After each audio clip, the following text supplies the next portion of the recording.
നമസ്കാരം. സഹ റൈസ് പ്ലസിലേക്ക് ഏവർക്കും സ്വാഗതം. അപ്പോൾ ഡിഗ്രി പ്രിലിംസ് ആൻഡ് മെയിൻസ് എക്സാമിന് തയ്യാറെടുക്കുന്ന ഉദ്യോഗാർത്ഥികൾക്ക് വേണ്ടിയിട്ടുള്ള ക്ലാസ്സുകളാണ് നിങ്ങൾ കുറച്ച് നാളുകളായിട്ട് കണ്ടുകൊണ്ടിരിക്കുന്നത്.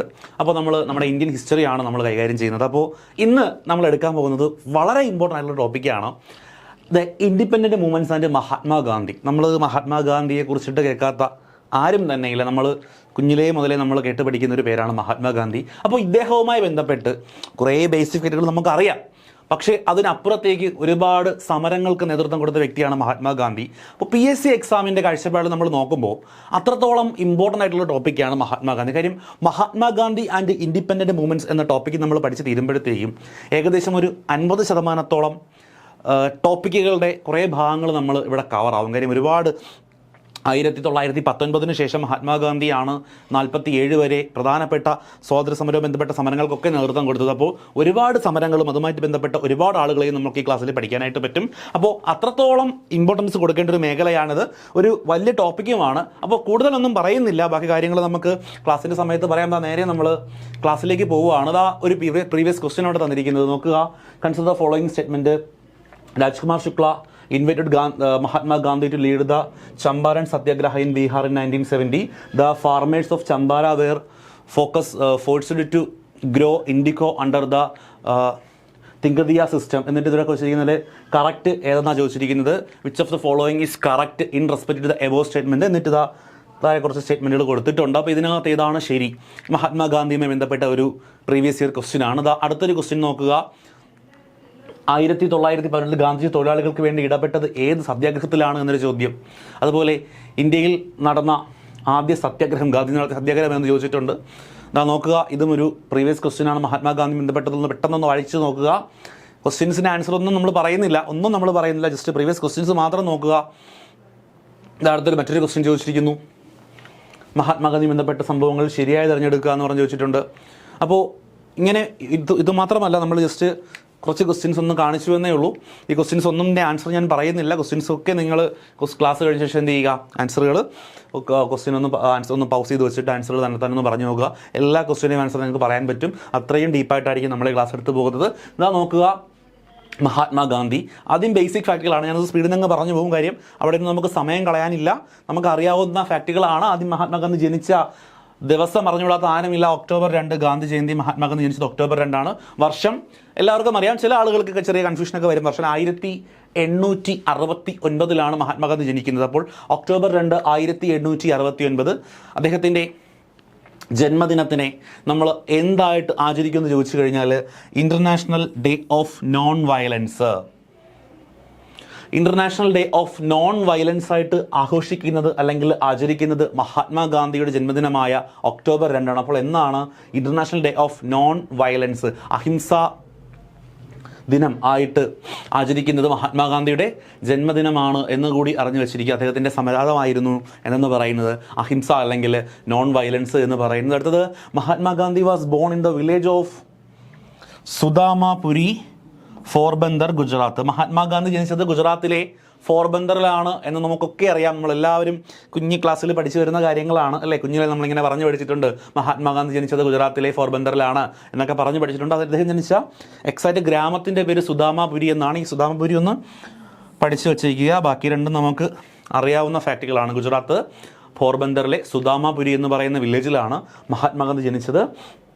അദ്ദേഹത്തിൻ്റെ കമ്മ്യൂണിറ്റിയും കൂടി അറിഞ്ഞു വെച്ചിരിക്കുക. അദ്ദേഹം ബനിയ എന്ന് പറയുന്ന കമ്മ്യൂണിറ്റിയിൽപ്പെട്ട ആളായിരുന്നു. ആ ഒരു വിഭാഗത്തിലാണ് അദ്ദേഹം ജനിച്ചത്. ഓക്കെ, അദ്ദേഹം ജനിച്ച കമ്മ്യൂണിറ്റിയാണ് ബനിയ കമ്മ്യൂണിറ്റി. ഓക്കെ, അപ്പോൾ ബനിയ കമ്മ്യൂണിറ്റിയിൽ 1869 ഒക്ടോബർ 2 ഗുജറാത്തിലെ പോർബന്ദറിലെ സുദാമാപുരി വില്ലേജിൽ ജനിച്ച വ്യക്തിയാണ് മഹാത്മാഗാന്ധി. 1869 മുതൽ 1948 വരെയായിരുന്നു അദ്ദേഹത്തിൻ്റെ കാലഘട്ടം. 1869 ജനിക്കുന്നു, 48 മരിക്കുന്നത്. ഓക്കെ, മരിക്കുന്നതല്ല, അദ്ദേഹത്തെ കൊല്ലുന്നതാണ്. The house where Gandhiji was born is not. Mahatma Gandhi ജനിച്ച വീട്ടിൻ്റെ പേരാണ് കീർത്തി മന്ദിർ എന്നാണ് അദ്ദേഹത്തിൻ്റെ വീട്ടുപേര്. അദ്ദേഹം ജനിച്ച വീടിൻ്റെ പേരാണ് കീർത്തി മന്ദിർ. ഓക്കെ, കീർത്തി മന്ദിറാണ് മഹാത്മാഗാന്ധി ജനിച്ച വീടിൻ്റെ പേര്. ബേസിക് ഫാക്റ്റുകളാണ്, സിമ്പിളാണ്. നമ്മൾ ഒരുപാട് സമയം എടുക്കുന്നില്ല ഇവിടെ. എക്സ്പ്ലെയിൻ ചെയ്യാനോ ഒന്നുമില്ല, ചുമ്മാ GK പോലെ വായിച്ച് വെച്ചാൽ മതി. എളുപ്പമല്ലേ? സെറ്റാണേ? ബാക്കിയിലോട്ട് പോകാം. അദ്ദേഹത്തിൻ്റെ അച്ഛൻ്റെ പേര് സിമ്പിളാണ്, കരംചന്ദ് ഗാന്ധി എന്നാണ് അദ്ദേഹത്തിൻ്റെ അച്ഛൻ്റെ പേര്. അമ്മയുടെ പേര് നിങ്ങൾക്ക് അറിയാം, ഒന്ന് പറഞ്ഞേ. ആരാണ്? പുത്തലി ഭായിയാണ് മഹാത്മാഗാന്ധിയുടെ അമ്മ. അപ്പോൾ അച്ഛനും അമ്മയും പഠിച്ചു. പിന്നെ അദ്ദേഹത്തിൻ്റെ ഭാര്യയുടെ പേര് നമുക്കറിയാം, എന്തെന്നാണ്, കസ്തൂർബ ഗാന്ധി. ഓക്കെ, ബേസിക് ഫാക്റ്റുകൾ നമുക്കറിയാവുന്ന കാര്യങ്ങളാണ്. Okay, Gandhiji was called Manu അല്ലെങ്കിൽ മോനിയ ഇൻ ഹിസ് ചൈൽഡ്ഹുഡ്. അദ്ദേഹത്തിൻ്റെ കുട്ടിക്കാലത്ത് അദ്ദേഹത്തെ വിളിച്ചിരുന്ന പേരാണ് മനു അല്ലെങ്കിൽ മോനിയ എന്ന് വിളിച്ചിരുന്ന വ്യക്തിയാണ് നമ്മുടെ മഹാത്മാഗാന്ധി. അദ്ദേഹത്തിൻ്റെ കുട്ടിക്കാല നാമമാണ് മനു അല്ലെങ്കിൽ മോനിയ. അതൊന്ന് ഓർത്ത് വയ്ക്കുക. ഓക്കെ, അതാ നോക്കുക. അടുത്തതൊരു നല്ല പോയിൻ്റാണ്. അത് കുറച്ചും കൂടിയൊക്കെ ഒന്ന് നമുക്ക് നമ്മുടെ എക്സാം വ്യൂവിൽ നമ്മൾ നോക്കുമ്പോൾ ചോദിക്കാൻ കൊള്ളാവുന്നൊരു ചോദ്യമായിട്ട് സാധ്യതയുള്ള സാധനമാണ്. Raja Harishchandra's play that influence Gandhiji during his childhood. ഗാന്ധിയുടെ കുട്ടിക്കാലത്തിൽ അദ്ദേഹത്തെ ഏറ്റവും കൂടുതൽ സ്വാധീനിച്ച ഒരു നാടകം എന്ന് പറയുന്നത് രാജ ഹരിശ്ചന്ദ്ര എന്ന് പറയുന്ന നാടകമാണ്. രാജ ഹരിശ്ചന്ദ്ര, അദ്ദേഹത്തിൻ്റെ രാജ ഹരിശ്ചന്ദ്രയുടെ ജീവിതം ആസ്പദമാക്കി കളിച്ചിട്ടുള്ളൊരു നാടകം. ആ നാടകം അദ്ദേഹത്തെ എന്ത് ചെയ്തിട്ടുണ്ട്, കുട്ടിക്കാലത്തിൽ ഒരുപാട് സ്വാധീനിച്ചിട്ടുണ്ട്. ഇദ്ദേഹത്തിൻ്റെ ആത്മകഥ നമുക്കറിയാമല്ലോ, മഹാത്മാഗാന്ധിയുടെ എൻ്റെ സത്യാന്വേഷണ പരീക്ഷകൾ. അതിനകത്ത് അദ്ദേഹം പറയുന്നുണ്ട് എന്താണ്, ഈ നാടകം കണ്ട ശേഷമാണ് അദ്ദേഹം എന്ത് ചെയ്യുന്നത്, നമുക്കറിയാം ഗാന്ധിജി എന്ത് ചെയ്തിട്ടില്ല, ഗാന്ധിജി കള്ളത്തരം കാണിച്ചിട്ടില്ല, സത്യം മാത്രമേ അദ്ദേഹം പറയൂ, സത്യം മാത്രമേ ചെയ്യൂ, അങ്ങനെയൊക്കെ നമ്മൾ കുഞ്ഞിലേ മുതൽ കേൾക്കുന്നതാണ്. അപ്പോൾ ഈ ഒരു ശീലം അല്ലെങ്കിൽ സത്യം എന്ന് പറയുന്നത് ഗാന്ധിജി ഒരു ജീവിത ആദർശമായിട്ട് ഉൾക്കൊണ്ടത് ഈ ഒരു നാടകം കണ്ട ശേഷമാണെന്നൊക്കെ അദ്ദേഹത്തിൻ്റെ ആത്മകഥയിൽ അദ്ദേഹം പറയുന്നുണ്ട്. ജോലിയൊക്കെ കിട്ടിയ ശേഷം എന്ത് ചെയ്യുക, ഒരു ഞായറാഴ്ച ജോലിക്കൊന്നും പോവാതെ ലീവ് അവധിയുള്ള ദിവസം വീട്ടിലിങ്ങനെ ഇരിക്കുന്ന സമയത്ത് മാസാമാസം 5 ശമ്പളമൊക്കെ കിട്ടും, നമുക്ക് വളരെ റിലാക്സ് ആയിട്ട് ടെൻഷനോ കാര്യങ്ങളൊന്നും ലൈഫൊക്കെ സെറ്റായിരിക്കുന്ന സമയത്ത് എന്ത് ചെയ്യുക, ഈ ഗാന്ധിജിയുടെ സത്യാന്വേഷണ പരീക്ഷകൾ വായിച്ചിട്ടില്ലാത്തവർ ചുമ്മയൊക്കെ എടുത്ത് വെച്ച് വായിച്ചു നോക്കുക. ഓക്കെ, നോക്കുക. He's married Kasturba in 1883. 1883 ഇദ്ദേഹം കസ്തൂർബ ഗാന്ധി വിവാഹം ജനിച്ചു. 1869 ഇദ്ദേഹം ജനിച്ചു. 83 കസ്തൂർബയെ കല്യാണം കഴിച്ചു. മഹാത്മാഗാന്ധിയുടെ അസൂയ തോന്നിയിട്ട് കാര്യമില്ല, അദ്ദേഹം കല്യാണം കഴിച്ചത് 13ാമത്തെ വയസ്സിലാണ്. ഓക്കെ, പണ്ടത്തെ കാലമാണ് കേട്ടോ, ഇപ്പോഴും അങ്ങനെയൊന്നും പറ്റില്ല. അപ്പോൾ മഹാത്മാഗാന്ധി കല്യാണം കഴിച്ചത് അദ്ദേഹത്തിൻ്റെ 13ാമത്തെ വയസ്സിലാണ്. മഹാത്മാഗാന്ധി അയ്യോ എനിക്ക് കല്യാണം കഴിക്കണേ എന്ന് പറഞ്ഞ് പോയി കല്യാണം കഴിച്ചതല്ല. ആ ഒരു കാലഘട്ടത്തിൽ അങ്ങനെ ആയിരുന്നു. ശൈശവ വിവാഹം നിലനിൽക്കുന്നൊരു കാലഘട്ടമായിരുന്നു 1883. അപ്പം നമ്മൾ ഊഹിക്കാന്നുള്ളതല്ലേ, മഹാത്മാഗാന്ധി പിടിച്ച് കല്യാണം കഴിപ്പിച്ചതാണ്. അപ്പോൾ മഹാത്മാഗാന്ധി കല്യാണം കഴിച്ചു നേരത്തെ എന്നും പറഞ്ഞുകൊണ്ട് നടക്കരുത്, അദ്ദേഹത്തെ പിടിച്ച് കല്യാണം കഴിപ്പിച്ചതാണ് 13ാമത്തെ വയസ്സിൽ. ഓക്കെ, നോക്കുക. The year went to university college.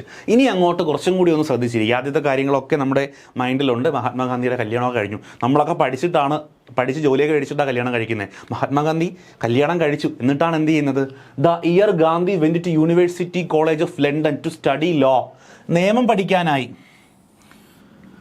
University college of ലണ്ടനിലേക്ക് പോകുന്നു. മഹാത്മാഗാന്ധി നിയമം പഠിക്കാനായി ലണ്ടനിലേക്ക് പോകുന്ന വർഷം 1888 ആണ്. ഓക്കെ, 1888 നിയമം പഠിക്കാനായിട്ട് എങ്ങോട്ട് പോകുന്നു, ലണ്ടനിലേക്ക് പോകുന്നു. വർഷം 1888. ഓക്കെ, ഇനി അങ്ങോട്ട് മഹാത്മാഗാന്ധിയുടെ കളികളൊക്കെ കുറച്ച് നാളത്തേക്ക് ഇന്ത്യക്ക് പുറത്താണ്. ഓക്കെ, നോക്കുക. Which book did Gandhiji read that attract him to theosophical society. ഗാന്ധിജിയെ തിയോസഫിക്കൽ സൊസൈറ്റിയിലേക്ക് ആകൃഷ്ടനാക്കി ഒരു പുസ്തകമാണ്. പുസ്തകത്തിൻ്റെ പേരാണ് the key to theosophy. Helena Blavatsky എന്ന് പറയുന്ന വ്യക്തിയുടെ പുസ്തകമാണ് ദ കീ ടു തിയോസഫി എന്ന് പറയുന്നത്. അപ്പോൾ ദ കീ ടു തിയോസഫി എന്ന് പറയുന്ന ഹെലന ബ്ലാവിറ്റ്സ്കിയുടെ പുസ്തകം, ആ പേരൊന്നും കൂടി ഒന്ന് പറഞ്ഞേ, ഹെലന ബ്ലാവിറ്റ്സ്കി. അപ്പോൾ അവരെഴുതിയ പുസ്തകമാണ് ദ കീ ടു തിയോസഫി. ഈ പുസ്തകം വായിച്ച മഹാത്മാഗാന്ധി നമ്മുടെ തിയോസഫിക്കൽ സൊസൈറ്റിയിലേക്ക് ആകൃഷ്ടനാകുകയാണ് ചെയ്യുന്നത്. അപ്പോൾ ഗാന്ധിജിയെ തിയോസഫിക്കൽ സൊസൈറ്റിയിലേക്ക് ആകൃഷ്ടനാക്കിയ പുസ്തകമാണ് ദ കീ ടു തിയോസഫി എന്ന് പറയുന്നത്. നോക്കുക. Gandhiji went to South Africa ഇദ്ദേഹം സൗത്ത് ആഫ്രിക്കയിലേക്ക് പോയി. എന്ന് 1888 ലണ്ടനിൽ പോയി നിയമം പഠിച്ച ഇദ്ദേഹം 1893 എങ്ങോട്ട് പോകുന്നു, സൗത്ത് ആഫ്രിക്കയിലേക്ക് പോകുന്നു. അന്നാണ് അദ്ദേഹത്തിൻ്റെ പ്രായം 24 വയസ്സ്. ഓക്കെ, 24 വയസ്സുള്ള ഗാന്ധിജിയെ നമുക്ക് ഇമാജിൻ ചെയ്ത് ഒന്ന് നോക്കുക, ചുമ്മാ ഒന്ന് മനസ്സിൽ ഇമാജിൻ ചെയ്ത് നോക്കുക. ഫോട്ടോസൊക്കെ അവൈലബിൾ ആണ്, നെറ്റിലൊക്കെ സെർച്ച് ചെയ്താൽ കിട്ടും. എന്നാലും നമ്മുടെ മനസ്സിൽ ഗാന്ധി എന്ന് പറയുമ്പോൾ എന്താണ്, നമ്മുടെ സിനിമയിലൊക്കെ പറയുന്നത് പോലെ കൂടി ഒരു നമ്മുടെ എന്താണ് ഷർട്ടൊന്നും ഇടാണ്ട് നമ്മുടെ ചർക്ക മുണ്ടൊക്കെ എടുത്തിട്ട് ഖാദി മുണ്ടൊക്കെ എടുത്തിട്ടാക്കുന്നൊരു മനുഷ്യനല്ലേ, കണ്ണടിയൊക്കെ വെച്ചിട്ടൊരു മനുഷ്യൻ. അദ്ദേഹത്തിൻ്റെ നല്ല പ്രായത്തിലുള്ള കാര്യങ്ങളാണ് നമ്മൾ പഠിച്ചുകൊണ്ടിരിക്കുന്നത്. 24ാമത്തെ വയസ്സിൽ അദ്ദേഹം എന്ത് ചെയ്തു, സൗത്ത് ആഫ്രിക്കയിൽ പോയ വർഷം 1893. ഓക്കെ, എന്തിനാണ് ഇദ്ദേഹം സൗത്ത് ആഫ്രിക്കയിൽ പോയെന്ന് ചോദിച്ചു കഴിഞ്ഞാൽ അദ്ദേഹം അവിടെയുള്ളൊരു ബിസിനസ്മാൻ ഉണ്ട്, അദ്ദേഹത്തിൻ്റെ പേരാണ് ദാദാ അബ്ദുള്ള. ഈ ദാദാ അബ്ദുള്ളയുടെ ഒരു കേസ് വാദിക്കാൻ വേണ്ടിയിട്ടാണ്. 88 ലണ്ടനിൽ പോയിട്ട് നിയമം പഠിച്ചു വക്കീലായി. വക്കീലായി ഇനി എന്ത് ചെയ്യണം? പ്രാക്ടീസ് തുടങ്ങി കേസ് വാദിക്കാനായിട്ട് എങ്ങോട്ട് പോകുന്നു? സൗത്ത് ആഫ്രിക്കയിൽ പോകുന്നു. അപ്പോൾ ഗാന്ധിജി വേണ്ടിയിട്ട് South Africa to defend the case of Gujarat business named Dada Abdullah. ഗുജറാത്തിലെ ഒരു ബിസിനസ്സുകാരനാണ് ദാദാ അബ്ദുള്ള. അപ്പോൾ അദ്ദേഹത്തിൻ്റെ കേസിൽ ഡിഫെൻഡ് ചെയ്യാനായിട്ടാണ് അദ്ദേഹം എന്ത് ചെയ്യുന്നത്? സൗത്ത് ആഫ്രിക്കയിലേക്ക് പോകുന്നത്. അപ്പോൾ ഇദ്ദേഹം സൗത്ത് ആഫ്രിക്കയിലേക്ക് പോയി. അപ്പോൾ ആദ്യം ഇന്ത്യയിൽ ജനിച്ചു, 13 വയസ്സിൽ കല്യാണമൊക്കെ കഴിച്ചു, ഇവിടെ തന്നെ നമ്മുടെ പ്രാഥമിക വിദ്യാഭ്യാസമൊക്കെ കഴിഞ്ഞു. എന്നിട്ട് എന്ത് ചെയ്യുന്നു? 88 ലണ്ടനിൽ പോയി പഠിക്കുന്നു, നിയമം പഠിക്കുന്നു, വക്കീലായി, ബിരുദം നേടി. വക്കീലായിട്ട് എന്ത് ചെയ്യുന്നു? അടുത്തത് നേരെ സൗത്ത് ആഫ്രിക്കയിലേക്ക് പോവുകയാണ്. എന്തിനു വേണ്ടിയിട്ടാണെന്ന് ചോദിച്ചാൽ നമ്മുടെ ദാദാ അബ്ദുള്ള എന്ന് പറയുന്ന ബിസിനസ്മാൻ്റെ കേസ് വാദിക്കുന്നതിന് വേണ്ടിയിട്ട്. അന്ന് പോയ വർഷം 1893, 24-ാമത്തെ വയസ്സിലാണ്. ഓക്കെ, ഒരു കഥ പോലെ അങ്ങ് പഠിച്ചു വയ്ക്കുക. ക്ലിയർ ആണ്? ഇത്രയും കാര്യങ്ങൾ ക്ലിയർ ആണ്. ഇത് ഞാൻ പറഞ്ഞല്ലോ, അത്യാവശ്യം നല്ല വലിയൊരു ടോപ്പിക്കാണ്. നമ്മുടെ ഇന്ത്യൻ ഹിസ്റ്ററിയുമായിട്ട് ബന്ധപ്പെട്ട ഒരുപാട് ഫാക്റ്റുകൾ നമ്മൾ ഈ ഒരു ഗാന്ധിജി എന്ന് പറയുന്ന ടോപ്പിക്കിൽ കവറാകും. അപ്പോൾ അത്രത്തോളം വലിയൊരു ടോപ്പിക്കാണ്. സോ ഒരുപാട് റിപ്പീറ്റ് ചെയ്യുന്നത് പോസിബിൾ അല്ല. സോ പറയുന്ന കാര്യങ്ങൾ അപ്പോൾ തന്നെ അങ്ങ് മനസ്സിലാക്കി പഠിക്കുക. വലിയ ബുദ്ധിമുട്ടുള്ള പോയിന്റുകളൊന്നും ഇവിടെ വരുന്നില്ല.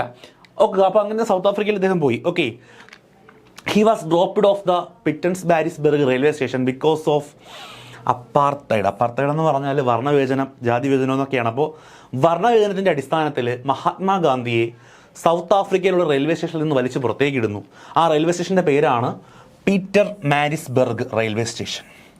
പീറ്റർ മാരിസ്ബർഗ് റെയിൽവേ സ്റ്റേഷൻ പ്രത്യേകത, മഹാത്മാഗാന്ധിയെ വർണ്ണവിവേചനത്തിൻ്റെ അടിസ്ഥാനത്തിൽ പുറത്തേക്കെടുത്തെറിഞ്ഞ റെയിൽവേ സ്റ്റേഷനാണ് പീറ്റർ മാരിസ്ബർഗ് റെയിൽവേ സ്റ്റേഷൻ. ആ റെയിൽവേ സ്റ്റേഷനിൽ വന്ന് എന്ത് ചെയ്യുന്നു? കുറേ ആളുകൾ വന്നിട്ട് ഇദ്ദേഹത്തിൻ്റെ നിറത്തിൻ്റെ പേരിൽ, വർണ്ണവിവേചനത്തിൻ്റെ പേരിൽ ഇദ്ദേഹത്തെ എന്ത് ചെയ്യുന്നു? ട്രെയിനിൽ നിന്ന് വലിച്ചിറക്കി വിടുന്നു. അപ്പോൾ ആ സംഭവം നടന്ന റെയിൽവേ സ്റ്റേഷനാണ് പീറ്റർ മാരിസ്ബർഗ് റെയിൽവേ സ്റ്റേഷൻ. എവിടെയാണെന്ന് ചോദിച്ചാൽ സൗത്ത് ആഫ്രിക്കയിലാണ്. ക്ലിയർ ആണ്? ഈ ഒരു ഇൻസിഡൻറ്റ് നമ്മൾ കേട്ടിട്ടുണ്ടാവും, നമുക്ക് അറിയാവുന്ന ഇൻസിഡൻ്റാണ്, ഒട്ടുമിക്ക പേർക്കും അറിയാവുന്നതാണ് ഈ റെയിൽവേ സ്റ്റേഷൻ്റെ പേരൊക്കെ. അറിഞ്ഞൂടാത്തവർ പഠിച്ചു വെച്ചേക്കുക. Peter Maritzburg railway station in South Africa. Gandhi was dropped off the railway station. അത് ആ റെയിൽവേ സ്റ്റേഷനിലേക്ക് ഇദ്ദേഹത്തെ എടുത്തെറിയാണ് ചെയ്യുന്നത്. ഓക്കെ, നോക്കുക. The Natal Indian Congress. The Nadal Indian Congress was an organization formed by Indian origin people in South Africa. Formed by Indian origin people. എവിടാന്ന് ചോദിച്ചാൽ South Africa. വർഷം 1894. At the behest of Gandhiji. മഹാത്മാഗാന്ധിയുടെ നിർദ്ദേശപ്രകാരം. അപ്പോൾ ഇദ്ദേഹം നമ്മൾ പറഞ്ഞല്ലോ, ഇദ്ദേഹം നേരെ നിയമം കേസ് വാദിക്കാനായിട്ട് നമ്മുടെ സൗത്ത് ആഫ്രിക്കയിൽ പോകുന്നു. സൗത്ത് ആഫ്രിക്കയിൽ ഇവിടെ അവിടെ ചെന്ന ശേഷം ഇദ്ദേഹം എന്ത് ചെയ്യുന്നു? ദ നദാൽ ഇന്ത്യൻ കോൺഗ്രസ് എന്ന് പറയുന്ന ഒരു സംഘടനയ്ക്ക് രൂപം കൊടുക്കാൻ ആളുകളെ പ്രേരിപ്പിക്കുന്നു, അല്ലെങ്കിൽ അവരെ നിർദ്ദേശിക്കുന്നു. ഗാന്ധിജിയുടെ നിർദ്ദേശപ്രകാരം നദാൽ ഇന്ത്യൻ കോൺഗ്രസ് എന്ന് പറയുന്ന ഒരു സംഘടന സൗത്ത് ആഫ്രിക്കയിൽ ഫോം ചെയ്യപ്പെടുന്നു. ഫോം ചെയ്യുന്നത് ഇന്ത്യൻ ഒറിജിൻ പീപ്പിൾസ് ആണ്. സൗത്ത് ആഫ്രിക്കയിൽ ഇന്ത്യയിൽ നിന്ന് വന്ന ഒരുപാട് ആളുകളുണ്ട്. ആ ആളുകൾ എന്ത് ചെയ്യുന്നു? അവർ 1894 സ്ഥാപിക്കുന്ന സംഘടനയാണ് ദ നദാൽ ഇന്ത്യൻ കോൺഗ്രസ്. ഗാന്ധിജിക്ക് ഇതുമായിട്ടുള്ള ബന്ധം ചോദിച്ചാൽ ഗാന്ധിജിയുടെ ഉപദേശപ്രകാരമാണ് അവർ ഈ സംഘടന സ്ഥാപിക്കുന്നത്. ക്ലിയർ അല്ലേ? ഗാന്ധിജി സ്ഥാപിച്ച സംഘടനയല്ല, അങ്ങനെ തെറ്റായി പഠിക്കരുത്. The Natal Indian Congress Gandhiji form ചെയ്ത സംഘടനയല്ല. ഗാന്ധിജിയുടെ നിർദ്ദേശപ്രകാരം ഇന്ത്യക്കാരായിട്ടുള്ള സൗത്ത് ആഫ്രിക്കയിൽ ജീവിക്കുന്ന ആളുകൾ 1894 സ്ഥാപിച്ച ഒരു ഓർഗനൈസേഷനാണ് നദാൽ ഇന്ത്യൻ കോൺഗ്രസ്. സ്ഥാപിച്ച വർഷം ഒന്ന് നോക്കിക്കുക, 1894. ഓക്കെ, നോക്കുക. The first president of Nadal Indian Congress. ഈ നദാൽ ഇന്ത്യൻ കോൺഗ്രസിൻ്റെ ആദ്യ പ്രസിഡന്റ് എന്ന് പറയുന്ന വ്യക്തിയാണ് ദാദാ അബ്ദുള്ള. ഇദ്ദേഹത്തിന് വേണ്ടിയിട്ടാണ് ഇദ്ദേഹം എന്ത് ചെയ്യുന്നത്? സൗത്ത് ആഫ്രിക്കയിൽ പോകുന്നു. അപ്പോൾ അദ്ദേഹത്തെ തന്നെ പിടിച്ച് പ്രസിഡന്റ് ആക്കിക്കൊണ്ട് ഗാന്ധിജി പറയുന്നു, അവിടെ നിങ്ങളിവിടെ ഒരു സംഘടന രൂപീകരിക്കണം, ഇവിടെയുള്ള ഇന്ത്യക്കാർക്ക് വേണ്ടിയിട്ട്, അല്ലെങ്കിൽ നിങ്ങൾക്കൊരു ഇതിന് വേണ്ടിയിട്ടെന്നൊക്കെ പറഞ്ഞിട്ട് രൂപീകരിക്കണം. എന്നിട്ട് ഇദ്ദേഹം ആർക്ക് വേണ്ടിയിട്ടാണോ കേസ് വാദിക്കാൻ പോയത് ആ വ്യക്തിയെ, ദാദാ അബ്ദുള്ളയെ പിടിച്ചിട്ട് ഈ നദാൽ ഇന്ത്യൻ കോൺഗ്രസിൻ്റെ പ്രസിഡന്റ് ആക്കിയാണ് ചെയ്യുന്നത്. അപ്പോൾ the first president of Nadal Indian Congress എന്ന് പറയുന്നത് ദാദാ അബ്ദുള്ളയാണ്. ക്ലിയർ ആണ്? ഓക്കെ, നോക്കുക. After the case ended. അപ്പോൾ ഈ ദാദാ അബ്ദുള്ളയുടെ കേസ് വാദിക്കാൻ പോയ കേസൊക്കെ കഴിഞ്ഞ ശേഷം Gandhiji return to Durban. Durban എന്ന് പറയുന്നത് സൗത്ത് ആഫ്രിക്കയിലെ തന്നെ മറ്റൊരു സിറ്റിയാണ്. അപ്പോൾ ദർബനിലേക്ക് മൂവ് ചെയ്യുന്നു. And become non among Indian as Gandhi bhai. അപ്പോൾ ഈ കേസൊക്കെ കഴിഞ്ഞ ശേഷം ഇദ്ദേഹം എന്ത് ചെയ്യുന്നു? ദർബൻ എന്ന് പറയുന്ന സ്ഥലത്തിലേക്ക് തിരിച്ചു വരുന്നു. അപ്പോൾ അവിടെ വെച്ച് ഇദ്ദേഹം അറിയപ്പെടുന്ന പേരാണ് ഗാന്ധി ഭായ്. അവിടെയുള്ള ഇന്ത്യക്കാർ ഇദ്ദേഹത്തെ വിളിച്ചിരുന്ന പേര് ഗാന്ധി ഭായ് എന്നാണ്. അപ്പോൾ ഗാന്ധി ഭായ് എന്നറിയപ്പെടുന്നത് ആരാന്ന് ചോദിച്ചാൽ ആര് തന്നെയാണ്? നമ്മുടെ മഹാത്മാഗാന്ധി തന്നെയാണ്. അദ്ദേഹം എവിടെ ചെന്നപ്പോഴാണ് അദ്ദേഹത്തിന് ഈ പേരിൽ അറിയപ്പെടാൻ തുടങ്ങിയെന്ന് ചോദിച്ചു കഴിഞ്ഞാൽ Durban.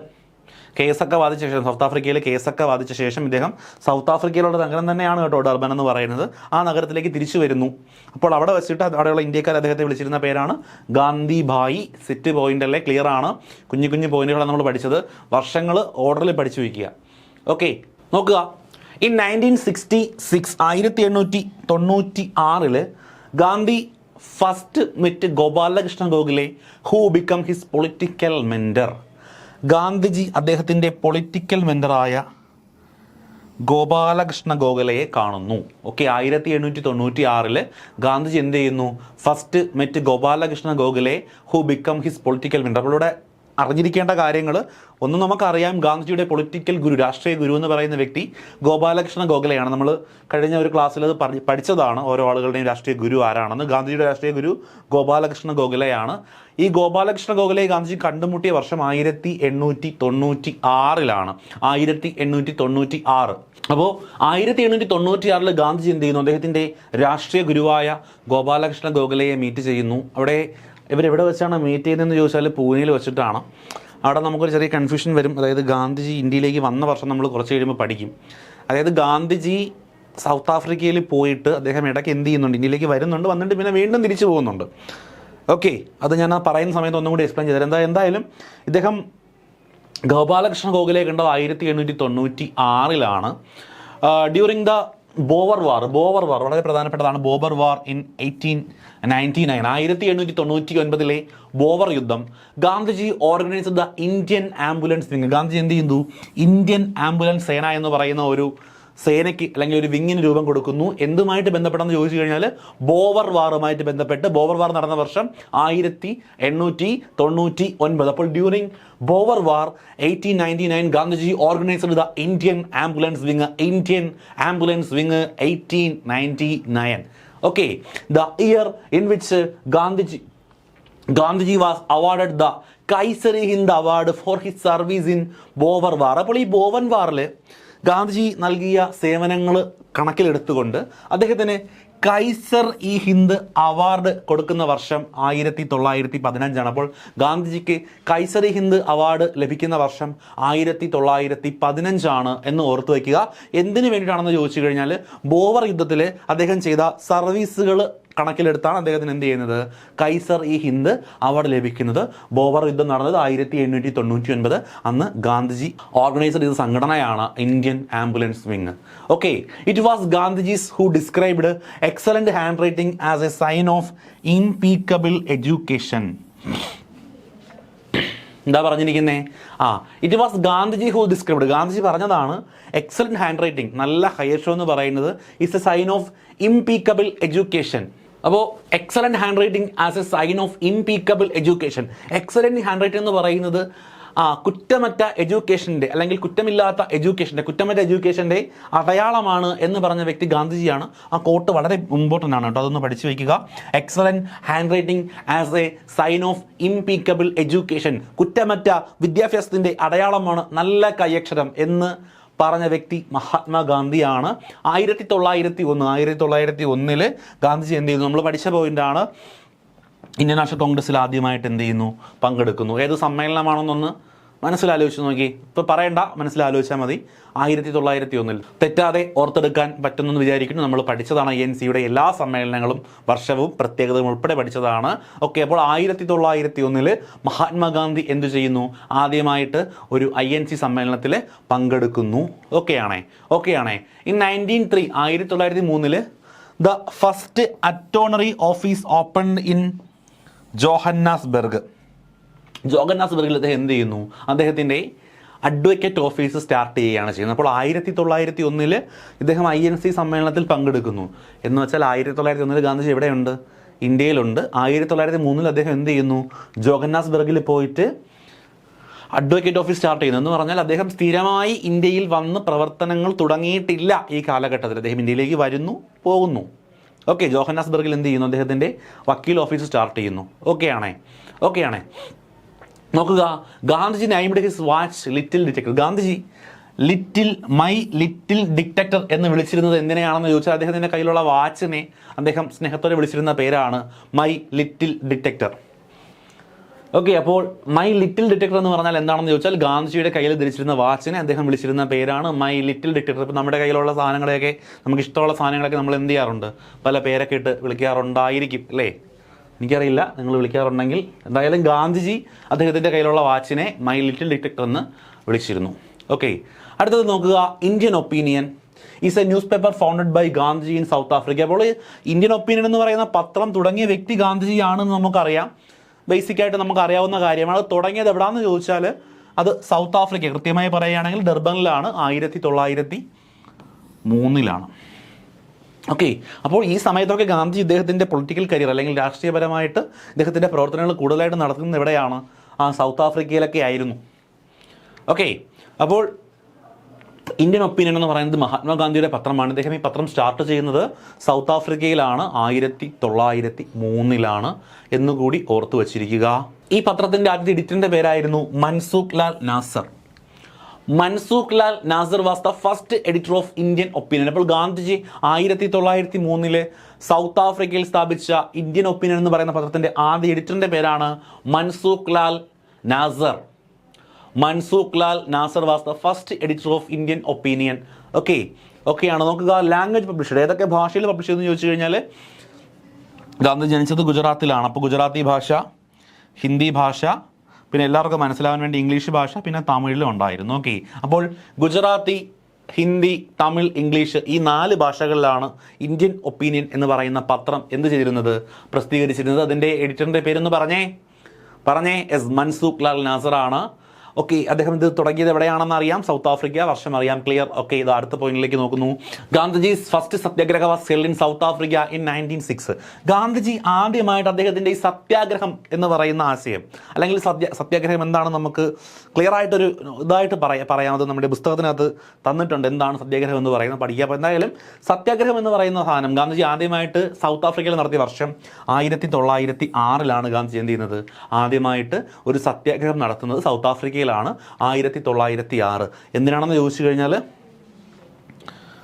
Indian Opinion was a training ground for me in self control and a way for friends to connect with my thoughts.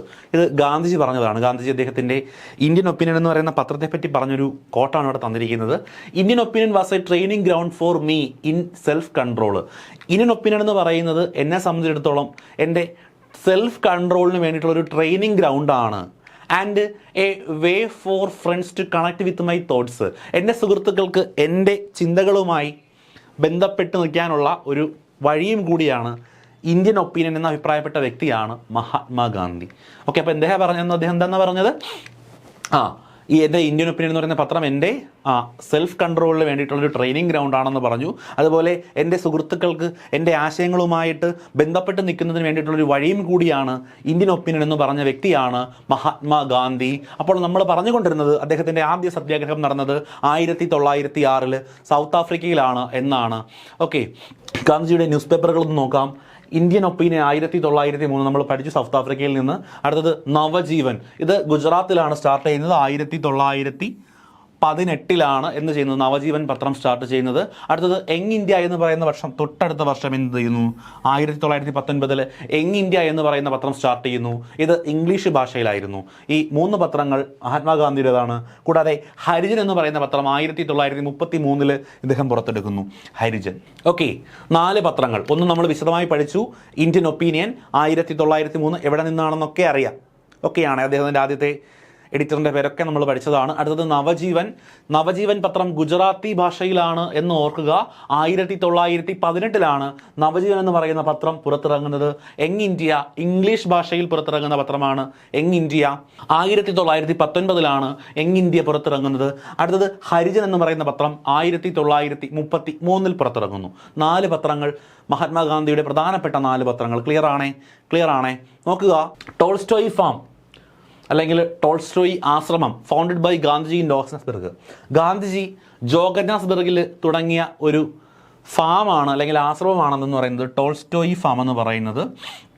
Okay, Tolstoy farm ashram founded by Gandhiji in Johannesburg.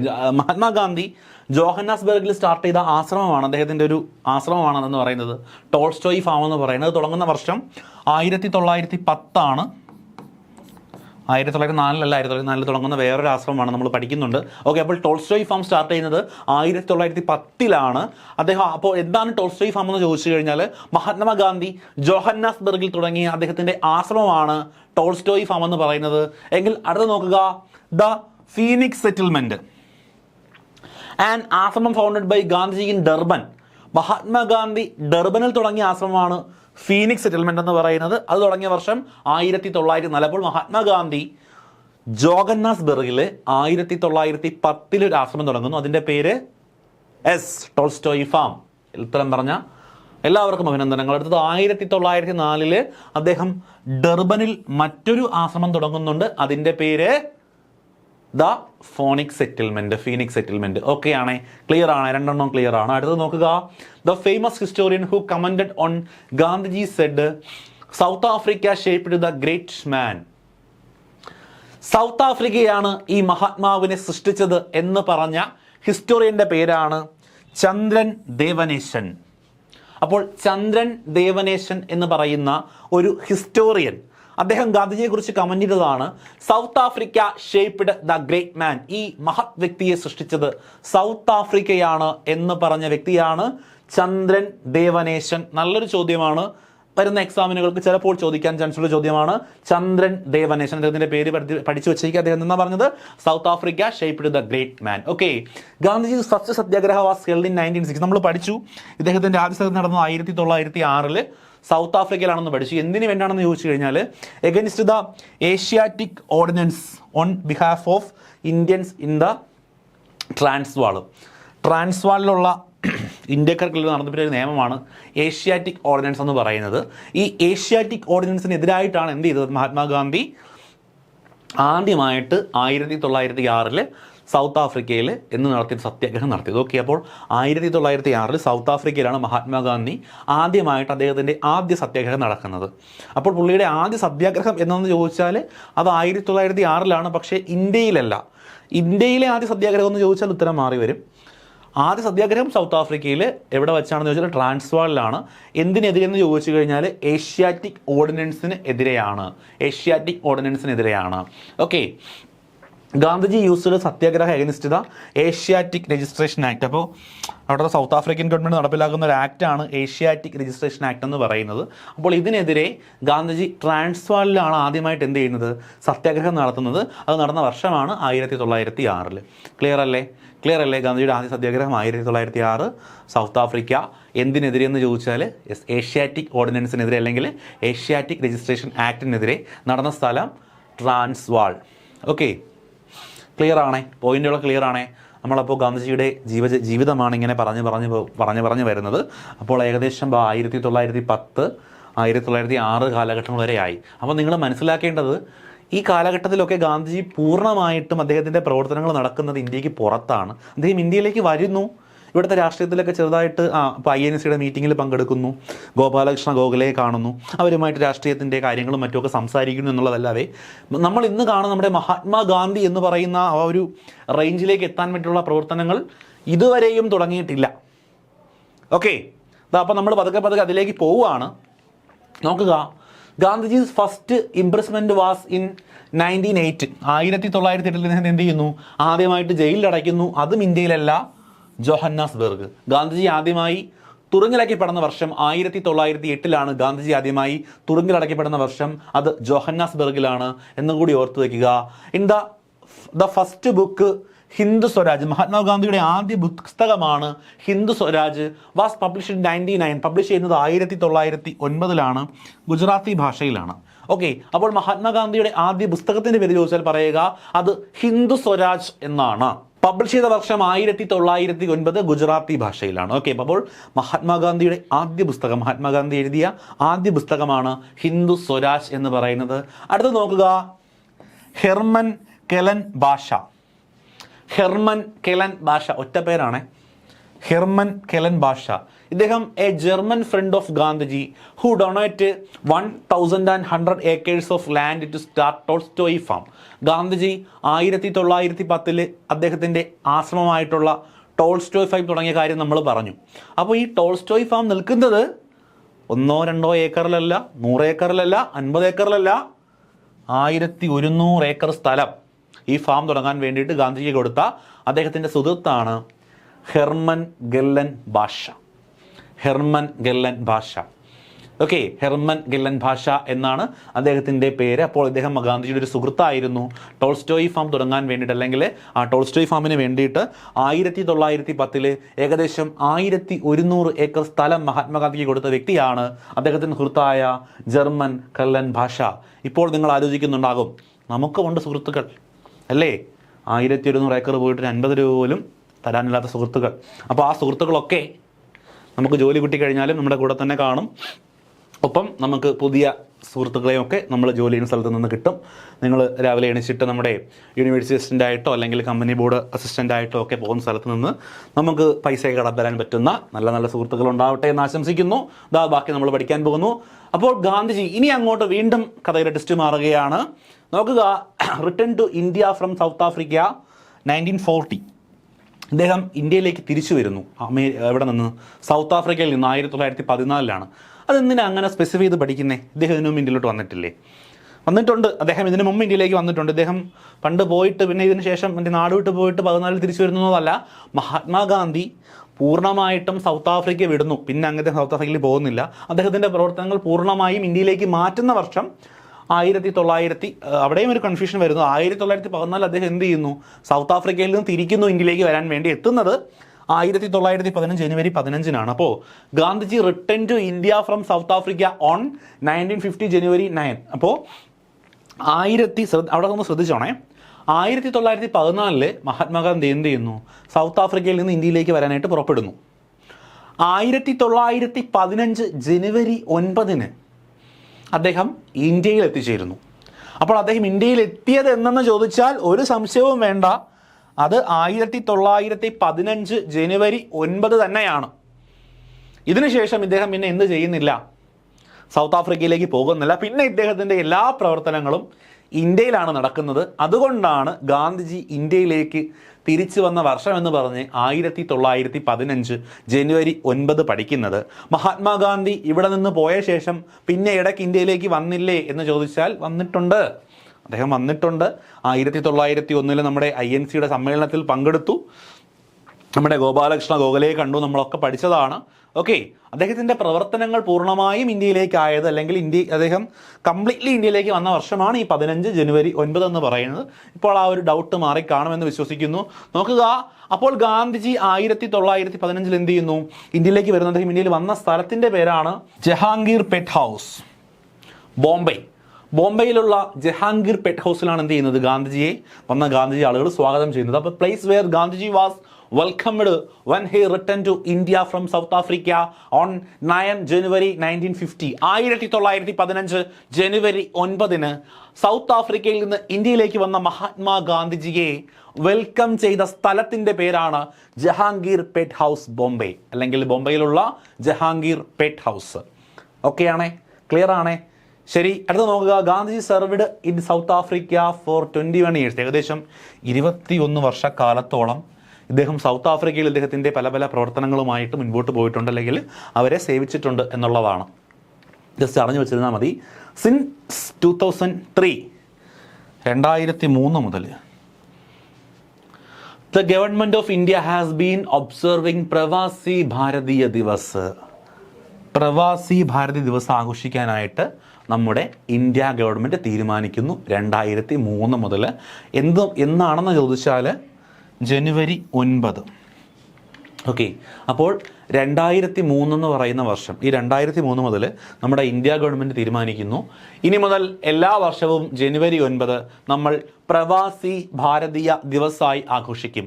എന്തുകൊണ്ടാണ് എന്ന് മനസ്സിലായി കാണും. മഹാത്മാഗാന്ധി ഇന്ത്യയിലേക്ക് വന്ന ആ ഒരു വർഷം 15 ജനുവരി 9. അപ്പോൾ അതിൻ്റെ ഒരു സ്മരണാർത്ഥം ജനുവരി 9 2003 മുതൽ എന്ത് ചെയ്യുന്നു? പ്രവാസി ഭാരതി ദിവസമായിട്ട് ആഘോഷിക്കാൻ തുടങ്ങിയ വർഷം 2003 മുതലാണ് എന്നുകൂടി ആലോചിക്കുക. ഓക്കെ, അങ്ങനെ അദ്ദേഹം ഗാന്ധി ഇന്ത്യയിലേക്ക് വരുന്നു. പൂർണ്ണമായും ഇനി ഇന്ത്യയിൽ പ്രവർത്തിക്കാൻ വേണ്ടി തീരുമാനിക്കുന്നു. സ്വാഭാവികമായിട്ടും അദ്ദേഹത്തിൻ്റെ മെൻറ്ററായിട്ടുള്ള വ്യക്തിയുമായിട്ട് അദ്ദേഹം ഒന്നൊരു കൂടിക്കാഴ്ച നടത്തും. അവർ തമ്മിൽ സംസാരിക്കും. അങ്ങനെ അവർ തമ്മിൽ സംസാരിക്കുന്നു. It was Gopalakrishna Gokhale who advised Gandhi to travel around the country for a year before entering a politics in India.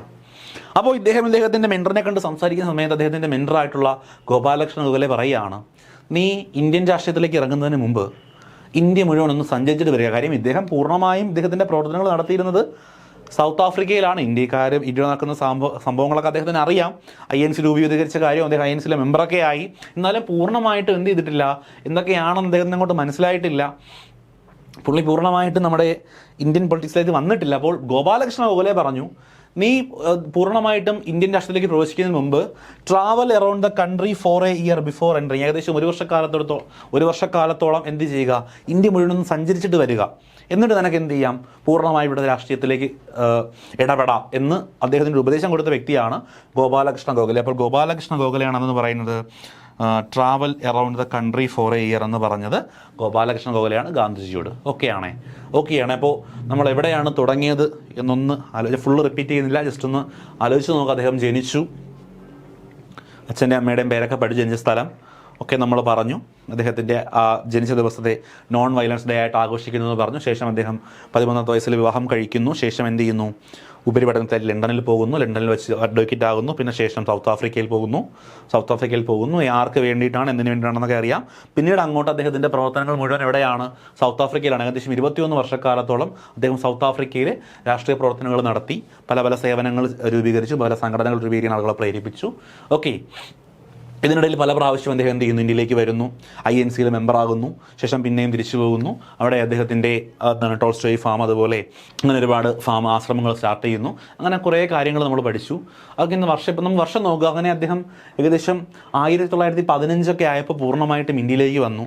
അങ്ങനെ അദ്ദേഹത്തിൻ്റെ ഗുരുവായ ഗോപാലകൃഷ്ണ ഗോഖലെ പറഞ്ഞു, നീ എന്ത് ചെയ്യുന്നു, ഇന്ത്യൻ രാഷ്ട്രീയത്തിലേക്ക് പ്രവേശിക്കുന്നതിന് മുമ്പ് വരെ ഇന്ത്യയിൽ മൊത്തം 1 വർഷക്കാലം സഞ്ചരിക്കാൻ പറയുന്നു.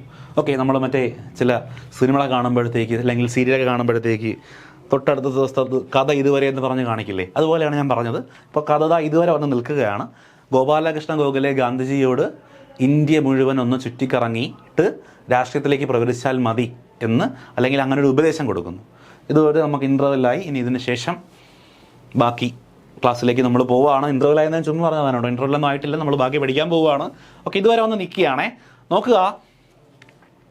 അങ്ങനെ ഏകദേശം 1919 മുതൽ ഗാന്ധിജി എന്ത് ചെയ്യുന്നു, ഇന്ത്യൻ രാഷ്ട്രീയത്തിൽ സജീവമായി തുടങ്ങുന്നു. അത് നമ്മൾ പഠിക്കും. അദ്ദേഹം തുടങ്ങിയ സമരങ്ങളൊക്കെ നമ്മൾ പഠിക്കും.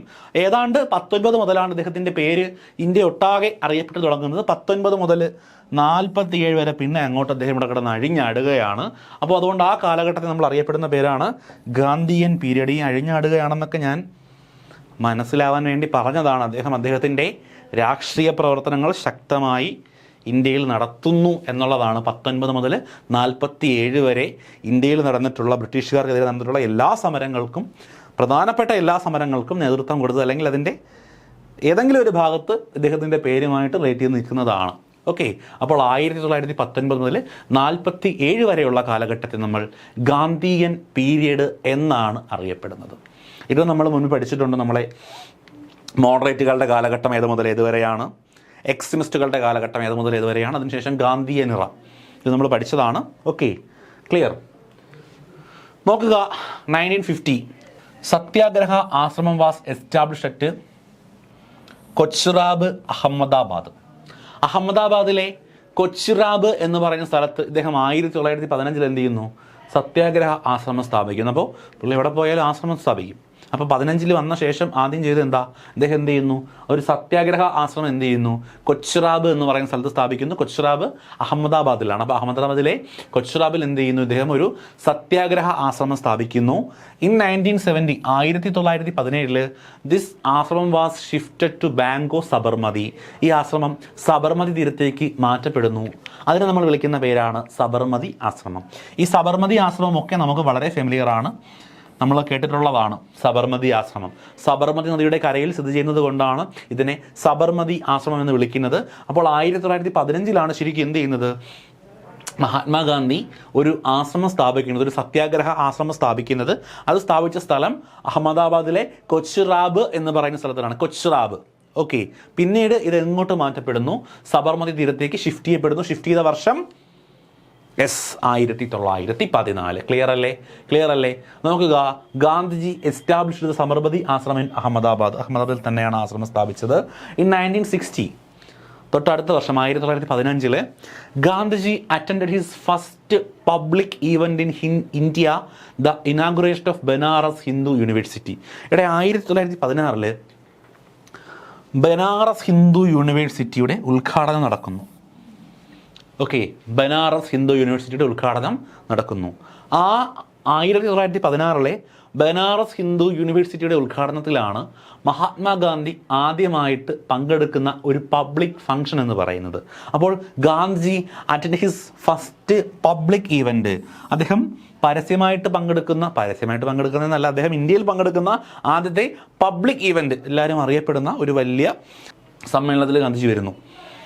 അത് എന്താണെന്ന് ചോദിച്ചാൽ ഈ ബനാറസ് ഹിന്ദു യൂണിവേഴ്സിറ്റിയാണ്. ബനാറസ് ഹിന്ദു യൂണിവേഴ്സിറ്റി സ്ഥാപിക്കുന്നത് നമ്മുടെ മദൻ മോഹൻ മാളവ്യയാണ്. അപ്പോൾ എന്തായാലും 1916 എന്ന് മനസ്സിലാക്കുക. 15 വന്നു, ഗോഖലെ കണ്ടു, ഗോഖലെ പറഞ്ഞു ഇന്ത്യ മൊത്തം ഒന്ന് കറങ്ങിയിട്ട് വരാൻ. അതിനിടയിൽ 15 ഒരു ആശ്രമം സ്ഥാപിക്കുന്നു. 17 അത് സബർമതിയിലേക്ക് ഷിഫ്റ്റ് ചെയ്യപ്പെടുന്നു. 16 ആദ്യമായി ഒരു പബ്ലിക് ഈവൻറ്റിൽ എന്ത് ചെയ്യുന്നു, പരസ്യമായി ഗാന്ധിജി പങ്കെടുക്കുന്നു. ആ മീറ്റിംഗ് ബനാറസ് ഹിന്ദു യൂണിവേഴ്സിറ്റിയുടെ ഇനാഗുറേഷനാണ്. Okay, inauguration of Banaras Hindu university in February 1960. Gandhiji's first satyagraha in India for indigo farmers in 1970. ഗാന്ധിജിയുടെ ആദ്യ സത്യാഗ്രഹം ഏത് വർഷം എന്നൊന്ന് പറഞ്ഞേ. ആദ്യ സത്യാഗ്രഹം 1906 സൗത്ത് ആഫ്രിക്കയിൽ വെച്ചിട്ടാണ്. ഗാന്ധിജി ഇന്ത്യയിൽ നടത്തിയ ആദ്യ സത്യാഗ്രഹമാണ് 1917 നടക്കുന്നത്. അത് നമ്മുടെ ഇൻഡിക്കോ കർഷകർക്ക് വേണ്ടിയിട്ടാണ്, നീലം കർഷകർക്ക് വേണ്ടിയിട്ടാണ് ഗാന്ധിജി എന്ത് ചെയ്യുന്നത്, ആദ്യമായിട്ട് അദ്ദേഹത്തിൻ്റെ ഒരു സത്യാഗ്രഹം നടക്കുന്നത്. അപ്പോൾ ഗാന്ധിജി ഇതാ പതിയെ ഇന്ത്യൻ രാഷ്ട്രീയത്തിലേക്ക് ചുവട് വെച്ച് കയറുന്ന കാഴ്ചയാണ് നമ്മൾ കണ്ടുകൊണ്ടിരിക്കുന്നത്. 1917. ക്ലിയർ ആണേ? റിപ്പീറ്റ് ചെയ്താൽ ടോപ്പിക്കുകൾ ഒരുപാട് പുറകിലേക്കായിപ്പോൾ നമുക്ക് സമയത്ത് തീർക്കാൻ പറ്റില്ല. ഓർത്ത് വയ്ക്കാൻ പറ്റുന്ന പോയിൻ്റാണ്. ഓക്കെ, അതുകൊണ്ട് ഞാൻ ഇനി പുറകിലേക്ക് പറഞ്ഞു പോകുന്നില്ല. വർഷങ്ങളൊക്കെ ഓർഡറിലുണ്ടല്ലോ, പറഞ്ഞ കാര്യങ്ങളൊക്കെ ഉണ്ടല്ലോ. അപ്പോൾ ഗാന്ധിജിയുടെ ആദ്യത്തെ സത്യാഗ്രഹം 1906, അത് മാറിപ്പോരുത് കേട്ടോ. ഗാന്ധിജിയുടെ ആദ്യ സത്യാഗ്രഹം എന്നൊന്ന് ചോദിച്ചിട്ട് ഫസ്റ്റ് ഓപ്ഷൻ 17 തരും. നമ്മൾ ഇൻഡിക്കോ കർഷകർക്ക് വേണ്ടിയുള്ള സത്യാഗ്രഹം എന്നും പറഞ്ഞാൽ അത് എഴുതും. ആദ്യ സത്യാഗ്രഹം നടന്നത് സൗത്ത് ആഫ്രിക്കയിലാണ്, അത് 1906. ഓക്കെ, ഇന്ത്യയിൽ നടക്കുന്ന ആദ്യ സത്യാഗ്രഹമാണ് ഇൻഡിക്കോ സത്യാഗ്രഹം, ഇൻഡിക്കോ ഫാർമേഴ്സിന് വേണ്ടിയിട്ടുള്ള സത്യാഗ്രഹം. അത് 1917. ആ സത്യാഗ്രഹത്തെ നമ്മൾ വിളിക്കുന്ന പേരാണ് ചമ്പാരൻ സത്യാഗ്രഹം. അപ്പോൾ 1917 ബീഹാറിൽ ഇൻഡിക്കോ ഫാർമേഴ്സിന് വേണ്ടിയിട്ട് മഹാത്മാഗാന്ധി ഒരു ആദ്യ സത്യാഗ്രഹം നടക്കുന്നു. ആ സത്യാഗ്രഹത്തിൻ്റെ പേരാണ് ചമ്പാരൻ സത്യാഗ്രഹം. അപ്പോൾ നമ്മൾ ഇനി പഠിക്കാൻ പോകുന്നത് ചമ്പാരൻ സത്യാഗ്രഹത്തെക്കുറിച്ചിട്ടാണ്. ചമ്പാരൻ സത്യാഗ്രഹത്തെക്കുറിച്ച് പഠിക്കുന്നതിന് മുമ്പായിട്ട് നമ്മൾ ഈ പറഞ്ഞ കാര്യങ്ങളിൽ കുറച്ച് പോയിന്റുകൾ നമ്മുടെ SCERT തന്നിട്ടുണ്ട്. അതൊന്നും നമുക്ക് പെട്ടെന്ന് നോക്കാം. The racist regime which a novel method of mass agitation which he called satyagraha. Okay, അപ്പോൾ എന്താണ് സത്യാഗ്രഹ എന്ന് പറഞ്ഞാൽ? ദ റൈസിസ്റ്റ് റെജിം, വംശീയ ഭരണകൂടം, വിത്ത് a novel method of mass agitation. Mass agitation എന്ന് പറഞ്ഞാൽ ജനകീയ പ്രക്ഷോഭം. അപ്പോൾ വംശീയ ഭരണകൂടത്തിൻ്റെ ജനകീയ പ്രക്ഷോഭങ്ങൾക്ക് വേണ്ടിയിട്ടുള്ള ഒരു പുതിയ രീതിയാണ് അദ്ദേഹം എന്തെന്ന് വിളിച്ചത്, സത്യാഗ്രഹ എന്ന് വിളിച്ചത്. ഇത് എന്താണ് സത്യാഗ്രഹ എന്നൊന്നും ചോദിക്കാൻ ചാൻസ് ഇല്ല, പക്ഷേ ഇത് പുസ്തകത്തിൽ തന്നിട്ടുള്ളത് കൊണ്ട് താഴെ തന്നിട്ടുള്ളത് നമ്മുടെ ട്രൂ ഓർ ഫാൾട്ട് ചോദിക്കുന്നത്. തരുന്നത് racist regime with a novel method of mass agitation which is called satyagraha. അപ്പം നമ്മൾ ഇതെന്തോന്ന് സത്യാഗ്രഹം ഇതൊന്നും അല്ല എന്നും പറഞ്ഞ് നമ്മൾ എഴുതൂല. ഇതാണ് സത്യാഗ്രഹം. Okay, the racist regime which a mass novel method of mass agitation which is called satyagraha. The idea of satyagraha emphasise the power of truth and need to search for truth. അപ്പോൾ ഈ സത്യാഗ്രഹം എന്ന് പറയുന്നതിനകത്ത് ഇദ്ദേഹം പറയുന്നത്, ഇതിൻ്റെ പ്രധാനപ്പെട്ട ഒരു ഐഡിയ എന്ന് പറയുന്നത് empathise the power of truth, സത്യത്തിൻ്റെ പവറിനെ കണ്ടെത്തുക, and need to search for truth, അതിന് സത്യത്തിന് വേണ്ടിയിട്ട് അന്വേഷണം നടത്തുക എന്നുള്ളതൊക്കെയാണ് സത്യാഗ്രഹത്തിൻ്റെ പ്രധാനപ്പെട്ട ഐഡിയ എന്ന് പറയുന്നത്. അപ്പോൾ മഹാത്മാഗാന്ധി സത്യാഗ്രഹം കൊണ്ട് ഉദ്ദേശിക്കുന്നത് എന്താണ്? ട്രൂത്ത്, സത്യമാണ് എപ്പോഴും എന്ത് ചെയ്യേണ്ടത്, വിജയിക്കേണ്ടത് എന്നുള്ളൊരു ഐഡിയയാണ് അദ്ദേഹം അവിടെ പറയുന്നത്. നമുക്ക് കൂടുതൽ നമ്മൾ വിശദീകരിക്കുന്നില്ല, വായിച്ചാൽ നമുക്കത് മനസ്സിലാവുന്ന പോയിന്റുകളാണ്. It suggested that if the cause was truth, if the struggle was against injustice, the physical force was not necessary to fight the opposers. അത് എന്താണെന്ന് പറഞ്ഞാൽ ഈ സത്യാഗ്രഹം എന്ന് പറഞ്ഞാൽ അത് സജസ്റ്റ് ചെയ്യുന്നത് ദ കോസ് വാർ ട്രൂത്ത്, അപ്പോൾ നമ്മൾ നിലനിൽക്കുന്ന സത്യത്തിന് വേണ്ടിയിട്ടാണെങ്കിൽ, അല്ലെങ്കിൽ if the struggle was against injustice, നമ്മൾ സമരം ചെയ്യുന്നത് ഇൻജസ്റ്റിസിനെതിരെ ആയിട്ടാണെങ്കിൽ the physical force was not necessary to fight the opposer. നമ്മളെ എതിരാളികളെ നേരിടാൻ വേണ്ടിയിട്ട് നമുക്ക് ഫിസിക്കൽ ഫോഴ്സ് വേണ്ട എന്നാണ് ഗാന്ധിജി അല്ലെങ്കിൽ സത്യാഗ്രഹം എന്ന് പറയുന്ന ആശയത്തിൽ പറയുന്നത്. അതായത് ഒന്നുമില്ല, ദ കോസ് വാസ് ട്രൂത്ത്, നമ്മൾ നിലനിൽക്കുന്ന സത്യത്തിന് വേണ്ടി ആയിരിക്കണം, അല്ലെങ്കിൽ the struggle was against injustice, struggle നടക്കുന്നത് ഇൻജസ്റ്റിസിന് എഗനിസ്റ്റ് ആയിട്ടാണെങ്കിൽ അവിടെ ഫിസിക്കൽ ഫോഴ്സിൻ്റെ ഒന്നും ആവശ്യമില്ല. ടു ഫൈറ്റ് ദ ഒപ്പോസർ, നമുക്ക് എതിരാളികളെ നേരിടാൻ വേണ്ടി ഫിസിക്കൽ ഫോഴ്സിൻ്റെ ആവശ്യമില്ല. ഇത് സത്യാഗ്രഹം എന്ന് പറയുന്ന ആശയത്തിൻ്റെ പോയിന്റുകളാണ്. ഇത് എത്രത്തോളം ശരിയാണെന്ന് നിങ്ങൾ ചിന്തിച്ചു നോക്കുക. നമ്മളെ എതിരാളികൾ നമ്മളെ എന്ത് ചെയ്താലും മഹാത്മാഗാന്ധി നമ്മൾ ഒരു കാരണം തടിച്ചാൽ മറ്റേ കാരണം കാണിച്ചു കൊടുക്കണം. ഇതൊക്കെയാണോ? ഇതിനൊക്കെ എതിരായിട്ടാണ് നമ്മുടെ എക്സ്ട്രീമിസ്റ്റുകൾ എന്ന് പറയുന്ന വിഭാഗം നിലനിന്നിരുന്നത്. ഓക്കെ, ഇതൊക്കെ നിങ്ങൾ തന്നെ ചിന്തിച്ച് നോക്കുക ഇത് എത്രത്തോളം ശരിയാണെന്നുള്ളത്. Okay, without seeking vengeance or being aggressive a satyagraha could win the battle through non violence. അപ്പോൾ without seeking vengeance or being aggressive, അതായത് പ്രതികാരം ചെയ്യുന്നതിലൂടെയോ അല്ലെങ്കിൽ അഗ്രസീവ് ആവുക എന്ന് പറഞ്ഞാൽ അറിയാമല്ലോ, അപകടകാരിയാവുക അല്ലെങ്കിൽ അക്രമകാരിയാവുക എന്നുള്ള അർത്ഥമാണ്. അപ്പോൾ നമ്മൾ പ്രതികാരം മനസ്സിൽ കൊണ്ട് നടക്കുന്നത് കൊണ്ടോ അല്ലെങ്കിൽ അക്രമകാരി ആകുന്നത് അങ്ങനെയൊക്കെ ചെയ്യുന്നത് കൊണ്ടോ എ സത്യാഗ്രഹ കുഡ് വിൻ, സത്യാഗ്രഹം എന്ത് ചെയ്യില്ല, വിജയിക്കില്ല, the battle through non violence. Okay, അപ്പോൾ എന്താ പറഞ്ഞിരിക്കുന്നത്? ആ പ്രതികാരം ചെയ്യാതെ അല്ലെങ്കിൽ അഗ്രസീവ് ആവാതെയൊക്കെ തന്നെ എന്ത് ചെയ്യാൻ പറ്റും? എ സത്യാഗ്രഹ കുഡ് വിൻ, ഒരു സത്യാഗ്രഹിക്ക് വിൻ ചെയ്യാൻ പറ്റും ബാറ്റിൽ ത്രൂ നോൺ വയലൻസ്. അദ്ദേഹം പറയുന്നില്ല ഈ നമ്മുടെ ആരെങ്കിലുമൊക്കെ ദ്രോഹിച്ചു കഴിഞ്ഞാൽ നമ്മുടെ ഭാഗത്താണ് ശരിയെങ്കിൽ നമ്മൾ അവരുടെ പ്രതികാരം കൊണ്ട് നടക്കുകയോ അക്രമകാരികളാവാതെ ഇരിക്കുകയോ ഒക്കെ ചെയ്താൽ പോലും, ഇതൊന്നും ചെയ്തില്ലെങ്കിലും നമുക്ക് വിജയിക്കാൻ പറ്റും. അങ്ങനെയാണ് ഇന്ത്യ വിജയിച്ചത് എന്നാണ് നിലവിൽ നമ്മുടെ ചരിത്രകാരന്മാർ പറയുന്നത്. 47 നമുക്ക് സ്വാതന്ത്ര്യം കിട്ടുന്നത്. ബ്രിട്ടീഷുകാർ എന്നാണ് ഇവിടെ വന്നതെന്ന് നമ്മൾ ആലോചിച്ച് നോക്കുക. ഇത്രയും നാൾ ഇവിടെ കിടന്നു. Okay, this could be done by appealing the conscience of the opposer. ഇതെങ്ങനെ നേടിയെടുക്കാൻ പറ്റുമെന്നാണ്? Applying the conscience of the opposer, ഒപ്പോസറിൻ്റെ നമ്മുടെ എതിരാളിയുടെ മനസാക്ഷിയിൽ, ഇതുകൊണ്ട് എന്താണ് നമ്മുടെ സാഹിത്യപരമായിട്ടൊക്കെ പറഞ്ഞിരിക്കുന്നതാണ്, എതിരാളിയുടെ മനസാക്ഷിയിൽ നമ്മൾ സത്യാഗ്രഹം എന്ന് പറയുന്ന ആശയം അപ്ലൈ ചെയ്ത് കഴിഞ്ഞാൽ നമുക്ക് അദ്ദേഹത്തെ തോൽപ്പിക്കാൻ പറ്റുമെന്ന്. അതായത് ഒരാളെ നമ്മൾ ആക്രമിക്കുന്നു, നമ്മൾ എന്ത് ചെയ്യുന്നില്ല, അവരെ തിരിച്ചാക്രമിക്കുന്നില്ല, നമ്മളിരുന്ന് സമരം ചെയ്യുന്നു, അപ്പം അവരൊക്കെ അലിവ് തോന്നി അവർ നമ്മൾക്ക് തോറ്റു തരും എന്നുള്ളതാണ് ഇതിൻ്റെ ഒരു ഐഡിയ എന്ന് പറയുന്നത്. അത് people including the opposer had to see the truth instead of being forced to accept the truth through the use of violence. അതായത് എന്താ പറഞ്ഞിരിക്കുന്നത്? ഇൻക്ലൂഡിംഗ് ദ ഒപ്പോസർ, ഈ ഒപ്പോസർ നമ്മുടെ എതിരാളികൾ ഉൾപ്പെടുന്ന ആളുകൾ എന്ത് ചെയ്യുന്നു? പെർസ്യൂ ദ ട്രൂത്ത്, അവർ സത്യത്തിന് വേണ്ടിയിട്ട് അല്ലെങ്കിൽ ട്രൂത്തിന് വേണ്ടിയിട്ട് അവർ നിലനിൽക്കുന്നു, ട്രൂത്തിൻ്റെ കൂടെ അവർ നിൽക്കും. എന്തിന്? Of being forced to accept the truth through the use of violence. വയലൻസിലൂടെ ട്രൂത്ത് അക്സെപ്റ്റ് ചെയ്യിക്കാതെ സത്യത്തിന് വേണ്ടിയിട്ട് എന്ത് ചെയ്യും? നമ്മുടെ എതിരാളികൾ ഉൾപ്പെടുന്ന ആളുകൾ നിലനിൽക്കുമെന്ന് നമ്മൾ സത്യാഗ്രഹം എന്ന് പറയുന്ന രീതിയിലൂടെയാണ് പോകുന്നതെങ്കിൽ എന്നാണ് പറഞ്ഞിരിക്കുന്നത്. By this struggle truth was bounded to ultimately empire. ഈ ഒരു സമരത്തിനകത്ത് എപ്പോഴും ജയിക്കുന്നത് ആരായിരിക്കും? ട്രൂത്ത് ആയിരിക്കും. Mahatma Gandhi believed that his dharma of non violence could unite all India. അദ്ദേഹത്തിൻ്റെ ഈ നോൺ വയലൻസ് എന്ന് പറയുന്ന ധർമ്മം അല്ലെങ്കിൽ അഹിംസ എന്ന് പറയുന്ന അദ്ദേഹത്തിൻ്റെ ആ ഒരു ധർമ്മത്തിലൂടെ ഇന്ത്യക്കാരെ ഒരുമിപ്പിക്കാൻ പറ്റും എന്ന് അദ്ദേഹം വിശ്വസിച്ചു. ഓക്കെ, ഈ പറഞ്ഞിരിക്കുന്ന പോയിന്റിനെ എങ്ങനെ വിശദീകരിച്ച് ഡീറ്റെയിൽ ആയിട്ടൊരു ഇതായിട്ട് SCRT തന്നിരിക്കുന്നതേ ഉള്ളൂ. ജസ്റ്റ് വായിക്കുക. പറഞ്ഞിരിക്കുന്നതൊന്നുമില്ല. മഹാത്മാഗാന്ധിയുടെ ഒരു ആശയമാണ് അഹിംസ. അഹിംസ എന്താണെന്ന് പറയുന്നു? സത്യത്തിൽ അധിഷ്ഠിതമായിട്ട് നിൽക്കുന്ന ഒരു സമര രീതിയാണ് അഹിംസ എന്ന് പറയുന്നത്. അത് പറയുന്നത് നമ്മുടെ എതിരാളിയെ ഫിസിക്കലി ഒന്നും ആക്രമിക്കേണ്ട കാര്യമില്ല. നമ്മുടെ ഭാഗത്ത് ശരിയുണ്ടെന്നുണ്ടെങ്കിൽ നമുക്ക് എന്ത് കിട്ടും? വിജയം കിട്ടും. നമ്മൾ തിരിച്ച് അവരെ ആക്രമിക്കേണ്ടെന്ന് ആവശ്യമില്ല. അവരുടെ മനസാക്ഷിയുടെ മുമ്പിൽ നമ്മൾ എന്ത് ചെയ്താൽ മതി? നമ്മൾ നിന്ന് പോരാടിയാൽ മതി, തിരിച്ച് ആക്രമിക്കാതെ. അപ്പോൾ അവർ നമ്മൾക്ക് എന്ത് തരും? സ്വാതന്ത്ര്യം നിന്നിട്ട് പോകുന്നതാണ് പറഞ്ഞിരിക്കുന്നത്. കേട്ടോ? അപ്പോൾ എപ്പോഴും ഇതിൽ ജയിക്കുന്നത് ആരായിരിക്കും? സത്യം തന്നെയായിരിക്കും. അതായത് ട്രൂലി ഫിലോസഫിക്കലി പറഞ്ഞു വച്ചിരിക്കുന്നതാണ്. ഓക്കെ, അപ്പോൾ ഗാന്ധിജി ഇതിൽ വിശ്വസിച്ചിരുന്നു. ഈ പറയുന്ന സത്യാഗ്രഹം എന്ന് പറയുന്ന ഈ ആശയത്തിലൂടെ ഇന്ത്യക്കാരെ ഒരുമിപ്പിക്കാനും ബ്രിട്ടീഷുകാരെ തോൽപ്പിക്കാനും പറ്റുമെന്ന് മഹാത്മാഗാന്ധി വിശ്വസിച്ചിരുന്നു എന്നാണ് പറഞ്ഞിരിക്കുന്നത്. നോക്കുക, ആഫ്റ്റർ അറൈവിംഗ് ഇൻ ഇന്ത്യയിൽ വന്ന ശേഷം Mahatma Gandhi successfully organised Satyagraha movements in various places. പല പ്ലേസിൽ അദ്ദേഹം എന്ത് ചെയ്തിട്ടുണ്ട്?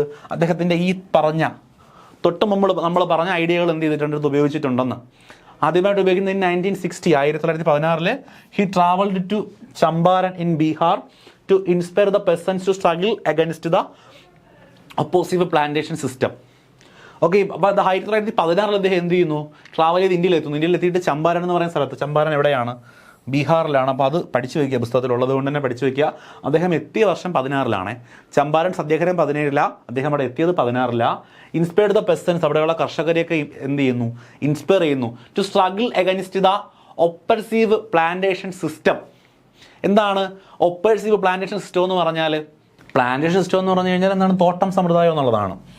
ഈ നീലം കർഷകർ ജോലി ചെയ്യുന്ന തോട്ടങ്ങളുണ്ടല്ലോ, അവിടെയുള്ള അടിച്ചമർത്തിക്കൊണ്ടുള്ള അവരുടെ രീതി, അതിനെയാണ് ഈ ഒപ്പേഴ്സീവ് പ്ലാനറ്റ് സിസ്റ്റം എന്ന് പറയുന്നത്. അപ്പോൾ അതിനെതിരെ പോരാടാൻ വേണ്ടിയിട്ട് ഈ 1916 ഗാന്ധിജി കർഷകരെ പ്രേരിപ്പിക്കുന്നു. അതിൻ്റെ ഫലമായിട്ട് then in 1917 he organised a satyagraha to suppose the peasants in Kheda district of Gujarat. ഗുജറാത്തിലെ കേദാർ ഡിസ്ട്രിക്റ്റിനകത്തുള്ള കർഷകരെ സഹായിക്കാൻ വേണ്ടി അദ്ദേഹം എന്ത് ചെയ്യുന്നു, ഒരു സമരം അല്ലെങ്കിൽ ഒരു സത്യാഗ്രഹം ഓർഗനൈസ് ചെയ്യുന്നു. Okay, affected by crop failure and plague epidemic, the peasants of Kheda could not pay the revenue. ഈ ഖേദ എന്ന് പറയുന്ന സ്ഥലത്തുള്ള ആളുകൾക്ക് എന്ത് ചെയ്യാൻ പറ്റിയില്ല. അപ്പോൾ ആദ്യം അദ്ദേഹം എത്തിയത് ചമ്പാരൻ, ബീഹാറിലാണ്. ഈ ചമ്പാരനിൽ അവിടെ ഒരു കൺഫ്യൂഷൻ വരും. 1916 അദ്ദേഹം എവിടെ എത്തുന്നു, ചമ്പാരനിലെത്തുന്നു. ചമ്പാരൻ സത്യാഗ്രഹം നടക്കുന്നത് 17. ഓക്കെ, അപ്പോൾ affected by crop failure and plague epidemic, plague പകർച്ചവ്യാധിയും അതുപോലെ തന്നെ ക്രോപ്പ് ഫെയിലിയർ, കൃഷി പരാജയപ്പെടുന്നതിലൂടെയൊക്കെ തളർന്നു നിൽക്കുന്ന കൃഷിക്കാരെ എന്ത് ചെയ്യുന്നു, മഹാത്മാഗാന്ധി സപ്പോർട്ട് ചെയ്യുന്നു. എന്തിലൂടെയാണ്, ഖേദ സത്യാഗ്രഹത്തിലൂടെ. ഖേദ could not pay there revenue and were demanding the revenue collection be relaxed. അപ്പോൾ അവരാവശ്യപ്പെട്ടത് ഈ ഖേദ സത്യാഗ്രഹത്തിൽ അല്ലെങ്കിൽ ഗുജറാത്തിലെ ഖേദ ഡിസ്ട്രിക്റ്റിൽ അവരാവശ്യപ്പെട്ടത് എന്താണെന്ന് ചോദിച്ചു കഴിഞ്ഞാൽ അവർക്ക് എന്ത് ചെയ്യാൻ പറ്റുന്നില്ല, അവർ നോട്ട് പേ ദ റവന്യൂ, അവർക്കുള്ള ടാക്സ് റവന്യൂ ഒന്നും കൊടുക്കാൻ പറ്റുന്നില്ല. And were demanding the revenue collection be relaxed, ഈ ബ്രിട്ടീഷുകാർ കർഷകരിൽ നിന്ന് കളക്ട് ചെയ്യുന്ന റവന്യൂ കളക്ഷൻ കുറച്ച് അയവുയർത്തി കൊടുക്കണം, റവന്യൂ റിലാക്സേഷൻ കൊടുക്കണം എന്നുള്ളതാണ് അവിടെ ഉദ്ദേശിച്ചത്. ഇവിടെ നമ്മൾ ശ്രദ്ധിക്കേണ്ട പോയിന്റ്, നമ്മുടെ ടെക്സ്റ്റിൽ പറഞ്ഞിരിക്കുന്നത് 1917 അദ്ദേഹം ഖേദയിൽ പോയിട്ട് അവിടെ സപ്പോർട്ട് ചെയ്തെന്നുള്ളതാണ്. ശരിക്കും ഖേദ സത്യാഗ്രഹം നടന്ന വർഷം 1918 കേട്ടോ, 18 നമ്മുടെ ബാക്കിയുള്ള ടെക്സ്റ്റുകൾ നമ്മൾ റെഫർ ചെയ്യുന്ന സമയത്ത് ഖേദ സത്യാഗ്രഹം, ഖേദ ഡിസ്ട്രിക്റ്റിൽ നടക്കുന്ന സമരം 18 ചമ്പാരൻ സത്യാഗ്രഹം 17 ചമ്പാരൻ 17 തന്നെയാണ്. ഇവിടെയും ചമ്പാരൻ സ്ട്രൈക്കുകൾ 16 പറഞ്ഞിട്ടില്ല. 16 അദ്ദേഹം ചമ്പാരനിൽ എത്തി എന്നേ പറഞ്ഞിട്ടുള്ളൂ. 16 ചമ്പാരനിലെത്തി, 17 ചമ്പാരൻ സമരം നടക്കുന്നു. നമ്മൾ തൊട്ടടുത്തത് രണ്ടും പഠിക്കുന്നുണ്ടേ. ഓക്കെ, അതിനുശേഷം 17 പോയിട്ട് അദ്ദേഹം എന്ത് ചെയ്യുന്നു, അവിടുത്തെ ഖേദ ഡിസ്ട്രിക്റ്റിലെ കർഷകരെ സപ്പോർട്ട് ചെയ്തുകൊണ്ട് ഒരു സത്യാഗ്രഹം നടത്തുന്നു എന്നാണ് ടെക്സ്റ്റിൽ പറഞ്ഞിരിക്കുന്നത്. ശരിക്കും ഖേദ സത്യാഗ്രഹം നടക്കുന്നത് 1918 എന്നാണ് റാങ്ക് ഫെയിലുകൾ റെഫർ ചെയ്യുന്ന സമയത്ത്. 1918 എന്നാണ് നമ്മൾ മറ്റ് പുസ്തകങ്ങളൊക്കെ ഇതുമായിട്ട് ബന്ധപ്പെട്ട ടെക്സ്റ്റുകൾ റെഫർ ചെയ്യുന്ന സമയത്ത് നമുക്ക് കിട്ടുന്ന വിവരം എന്ന് പറയുന്നത്. അപ്പോൾ നമ്മുടെ ആൻസർ കീയിൽ ഖേദ സത്യാഗ്രഹം ചോദിച്ചിട്ട് 18 17 എന്ന് തന്നിരിക്കുന്നുവെങ്കിൽ നിങ്ങൾക്ക് 17 എഴുതാം കേട്ടോ. 17 18 ഉണ്ടെന്നുണ്ടെങ്കിൽ 18 ശരി. Okay, clear. നോക്കുക, in 1918 Mahatma Gandhi went to Ahmedabad. Mahatma Gandhi അഹമ്മദാബാദിലേക്ക് പോകുന്നു to organise A Satyagraha movement among the cotton mill workers. Cotton mill വർക്കേഴ്സിനെ സഹായിക്കാൻ വേണ്ടിയിട്ട് അവിടെ പോയിട്ട് എന്ത് ചെയ്യുന്നു, ഒരു സത്യാഗ്രഹം നടക്കുന്നു എന്നാണ് പറഞ്ഞിരിക്കുന്നത്. അവിടെയുള്ള കോട്ടൺ മിൽ വർക്കേഴ്സ്, മിൽ തൊഴിലാളികൾക്ക് വേണ്ടിയിട്ട് അദ്ദേഹം എന്ത് ചെയ്യുന്നു, ഒരു സത്യാഗ്രഹ സമരം നടത്തുകയാണ് ചെയ്യുന്നത്. ഓക്കെ, അപ്പോൾ 17 18 19 കാലഘട്ടങ്ങളിലൊക്കെ എന്ത് ചെയ്യുന്നുണ്ട്, ഗാന്ധിജി ഇന്ത്യയുടെ പലയിടത്തും ഇതുപോലെയുള്ള സത്യാഗ്രഹങ്ങൾ നടത്തിയിട്ടുണ്ട് എന്നുള്ളതാണ് നമ്മൾ പറഞ്ഞു വരുന്നത്.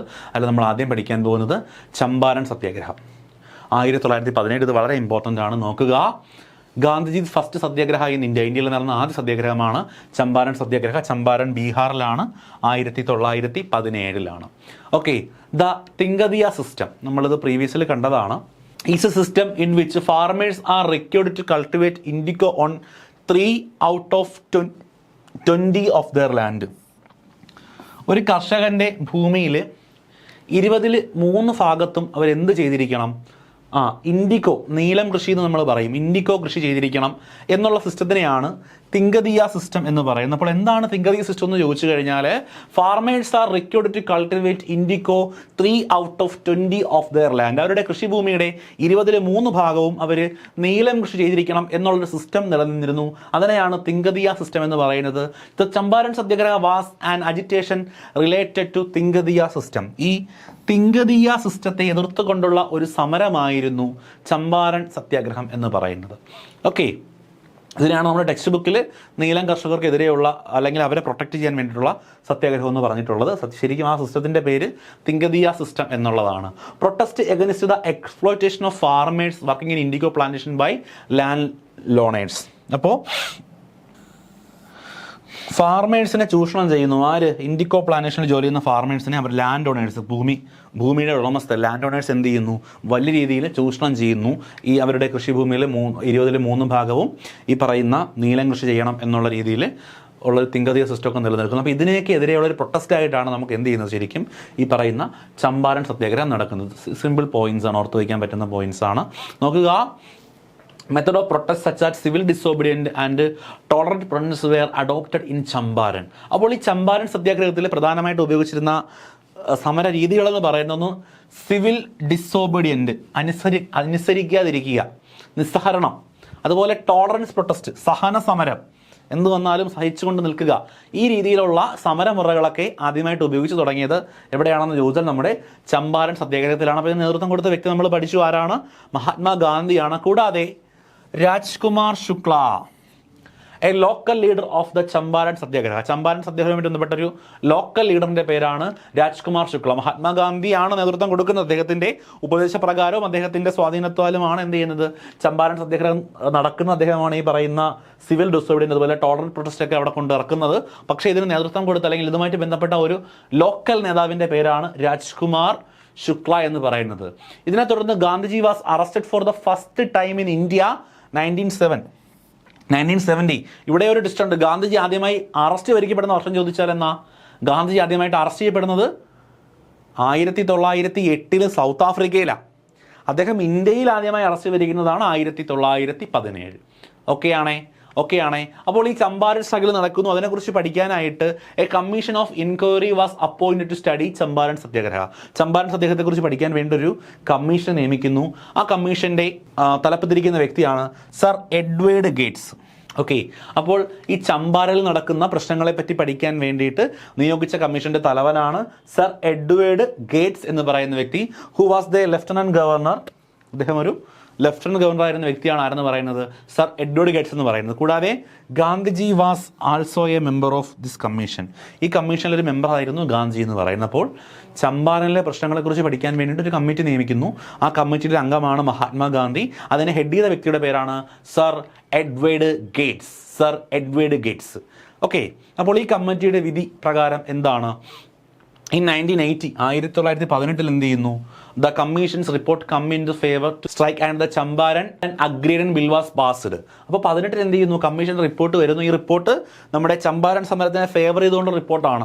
ചമ്പാരൻ സമരത്തിൽ കർഷകർ പറയുന്ന ആവശ്യങ്ങളൊക്കെ ശരിയാണ് എന്നുള്ള രീതിയിലാണ് റിപ്പോർട്ട് വരുന്നത്. അതിനെ തുടർന്നിട്ട് ചമ്പാരൻ അഗ്രേറിയൻ ബില്ല് പാസ് ചെയ്യപ്പെടുന്നു. അപ്പോൾ ചമ്പാരൻ അഗ്രേറിയൻ ബില്ല് പാസ്സാക്കുന്ന വർഷം 1918 എന്നുകൂടി ഓർത്തു വച്ചിരിക്കുക. Okay, clear. In 1970 2017 the 100th anniversary of Champaran satyagraha was celebrated. Champaran സത്യാഗ്രഹം 1917 നടക്കുന്നു. അതിൻ്റെ 100ാം വാർഷികം നടക്കുന്നത് 2017. ഓക്കെ, അത് സിമ്പിൾ പോയിന്റ് ആണ്. അടുത്തൊരു പോയിന്റ് പഠിച്ചു വെക്കുക.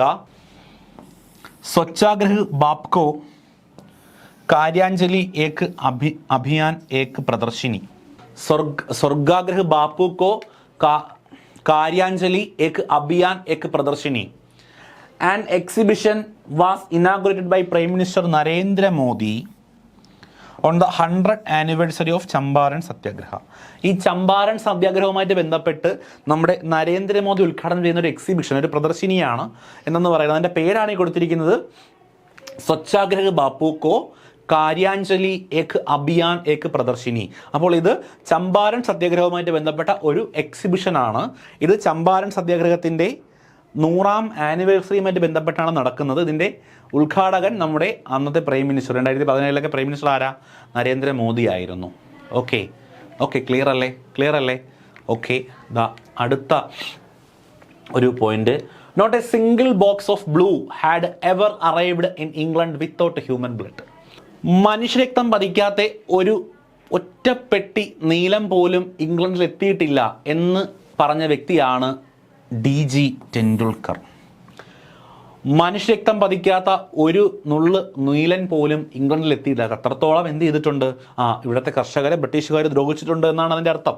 അപ്പോൾ ഇങ്ങനെ പറഞ്ഞ വ്യക്തിയുടെ പേരാണ് DG Tendulkar. DG Tendulkar. Not a single box of blue had ever arrived in England without human blood എന്ന് പറഞ്ഞ വ്യക്തിയാണ് DG ടെണ്ടുൽക്കർ.